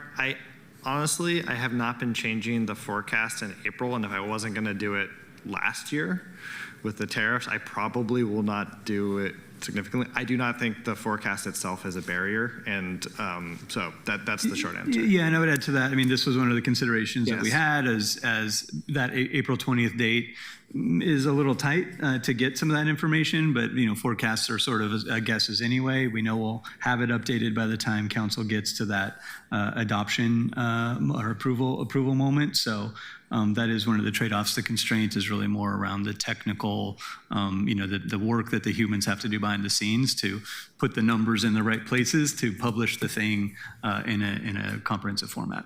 Yeah, I just want to make sure that specific human is not going to. Yeah, it is a trade-off. It is a little bit of a trade-off from a timing perspective. The other question I had is if you go back to the first slide in this where you had the council feedback things, you just passed it. Sorry. This one. Did anybody actually specifically say Bureau Budget Advisory Committees, or is that just a habit because it's historically been called Bureau Budget? No, that's a great flag. Yeah, I think the vision was that these would be service area budget advisory committees. So yeah, I think that's a good catch. Okay, yeah. I have like 400 other notes that I will email, and I would love to have it. The one that I think is worth noting here, because it relates both to the content of this and the fact that I don't have 400 things, is we do need to build in more time for council to read things. We also actually need more time for council to discuss. So, and that's the actual budget, that's everything. And moving it up will help with that to the degree that that's possible to do and that the information is accurate and comprehensive and all of that. But ultimately we did not have enough time this year, and even this particular session right now that we're in is just insufficient for it. So I am hoping that that's something that we're daylighting as your part of it as part of building the calendar, and of course Finance Committee, everybody else. Sorry, Councilor, if I may respond to that, because I agree. It is a lot to read. Often we're struggling to balance how do we deliver information kind of in real time, because we've heard that expectation as well. And so just appreciate the question and look to sort of advice and help in determining how do we balance providing information both as timely as possible, as soon as we know it, with providing additional space for that review. So I just appreciate any advice about that. Yeah, I think to the degree that we can have a week, let's say, to do something, yes, it's better if that's 2 weeks. And that's for reading, that's for processing, that's all that. But then also within whatever amount of time, even if it remains a week, having 2 meetings of 3 hours each instead of one scheduled meeting for 3 hours that is going to end up running 9 would be helpful too. And I know this year we were navigating and Council President had to work with a lot of new and different constraints. And so, but I just wanted to daylight that for the future, that, whoever is in the scheduling position on the council side, and then the degree to which you can make it 2 weeks as part of the calendar is helpful. And I'll save my community engagement notes, which are copious, for later. Thank you, Councilor. Councilor Green. Thank you, Madam President. I just wanted to express my strong support for the flow chart, the process that you've outlined. I know that you heard from many of us, and sometimes those were at cross odds on priorities, but I think you landed at a place that's going to make me feel successful. Like I've gotten the tools for success. I think the biggest thing that I wanted was that kind of clean what are just the facts, ma'am, sort of report from the city administrator that's unbalanced, because then that gives me something in February to start my work. And, colleagues, I'm always in budget season. So I'm in budget season right now. And so I think to the extent that we're using our committees effectively, we should plan to use our committees between now and next May to daylight any conversations that we want to have that would then imply some trade-offs and some structural adjustments to our budget. And I think we've got a lot of pieces of information well in advance of the formal stuff to get us 80 to 90% of the way there. So just really I like the model that you've come up with, Jonas, and I understanding the constraints that you have on staff and also just the timing of our revenues. Like, I don't think that could have been pushed back any further and given your guys' team space to do a good job. So appreciate what you've done with that. I'll be looking forward to talking to everyone here about our priorities over the course of the year. Thanks. Thank you, Counselor. Counselor Smith? Thank you, Madam President. I do like the calendar that you released. That is a good timeline, but I'm more concerned about this shadow budget that's going to be released by the new administrator. I think it's confusing. I think it's not really wanted, and it's almost like you dip your toe in the tub to see if it's hot or if it's cold by giving this is just my impression, an administrator's budget, which the administrator's budget is not going to be too much different from the mayor's budget. So if this is the opportunity for the mayor to be able to shop his ideas through that budget, I just think it's not needed. It's just confusing. And depending on what is heard in the community sessions, then the mayor, I know he will get a chance to change those things based on what he's hearing, but doing that budget, that is so confusing to people and to legislators who have never seen that kind of thing before. You can actually put program offers in, but doing a whole complete report on how the dollars should be spent, even though it's not a balanced report, it seems like it's just adding more stress and pressure to respond to it, because now we're going to have to respond to the administrator's report that is going to be sent out widely to all the press, and they're going to be asking questions about that. And then we have, shortly after that, a couple months, we're going to have the mayor's in April. So, and when those two conflict, and then maybe we identify other ways in which to do decision packages, it just causes confusion.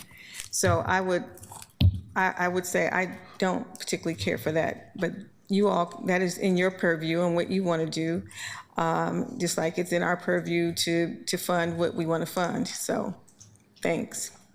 Thank you, Counselor. Counselor Novick? I just wanted to echo what Councilor Green said. I thought that this was a great start and really appreciate it. And if I understand correctly what you're planning to do with the administrator's budget, I think it could be very useful. We've talked before about how the administrator's sort of semi-budget last year was problematic because it was like, here's some things we could cut, but it's not enough. And then all we heard about in the community sessions was about the things that were supposed to be cut. And I think you've got a different idea here. And I think it could be very useful depending on how it's fleshed out. Thank you. Counselor Dunphy? Yeah, thanks. Just adding to the list of things that I'm hoping to get help with. The decision packages sort of framework broadly, I think we all have had some frustrations with it, if only because it doesn't give us a very good framing for what we're actually buying and where those dollars are going. Anything that we can do to shift the documents we're getting more towards understanding how the costs of the programs that we are running are operating, rather than just sort of saying pools, X million dollars. Trying to get down to what it is we're doing and where those dollars are going would be really helpful. And I think everybody is ready to move on from decision packages as a city. Yeah, I think agree. And also just recognize that there are some still a tail of the systems that may still require some decision packagey input, but certainly improving the information that goes into those is something we can work on. I think that's ultimately structurally probably a multi-cycle adjustment, but some incremental improvements we can make, and appreciate that flag. Great, thank you. Thank you, Counselor. Counselor Canal? Thank you. I'd forgotten one thing, and I'm glad it got commented on. I'm a big supporter of the city administrator's recommendations. I do think that Councilor Novik's point is good, that there are things we need to fix. Specifically, I would require that it cuts more than is necessary, so it ends up, I would say, $12 million over. Put that into some sort of set aside or something, and then maybe the mayor could talk to each of us if we have a great idea each that maybe is worth about $1 million between the time and place that we got there. But compared to what it used to be, those bureau requested budgets, it's such a huge improvement. Thanks.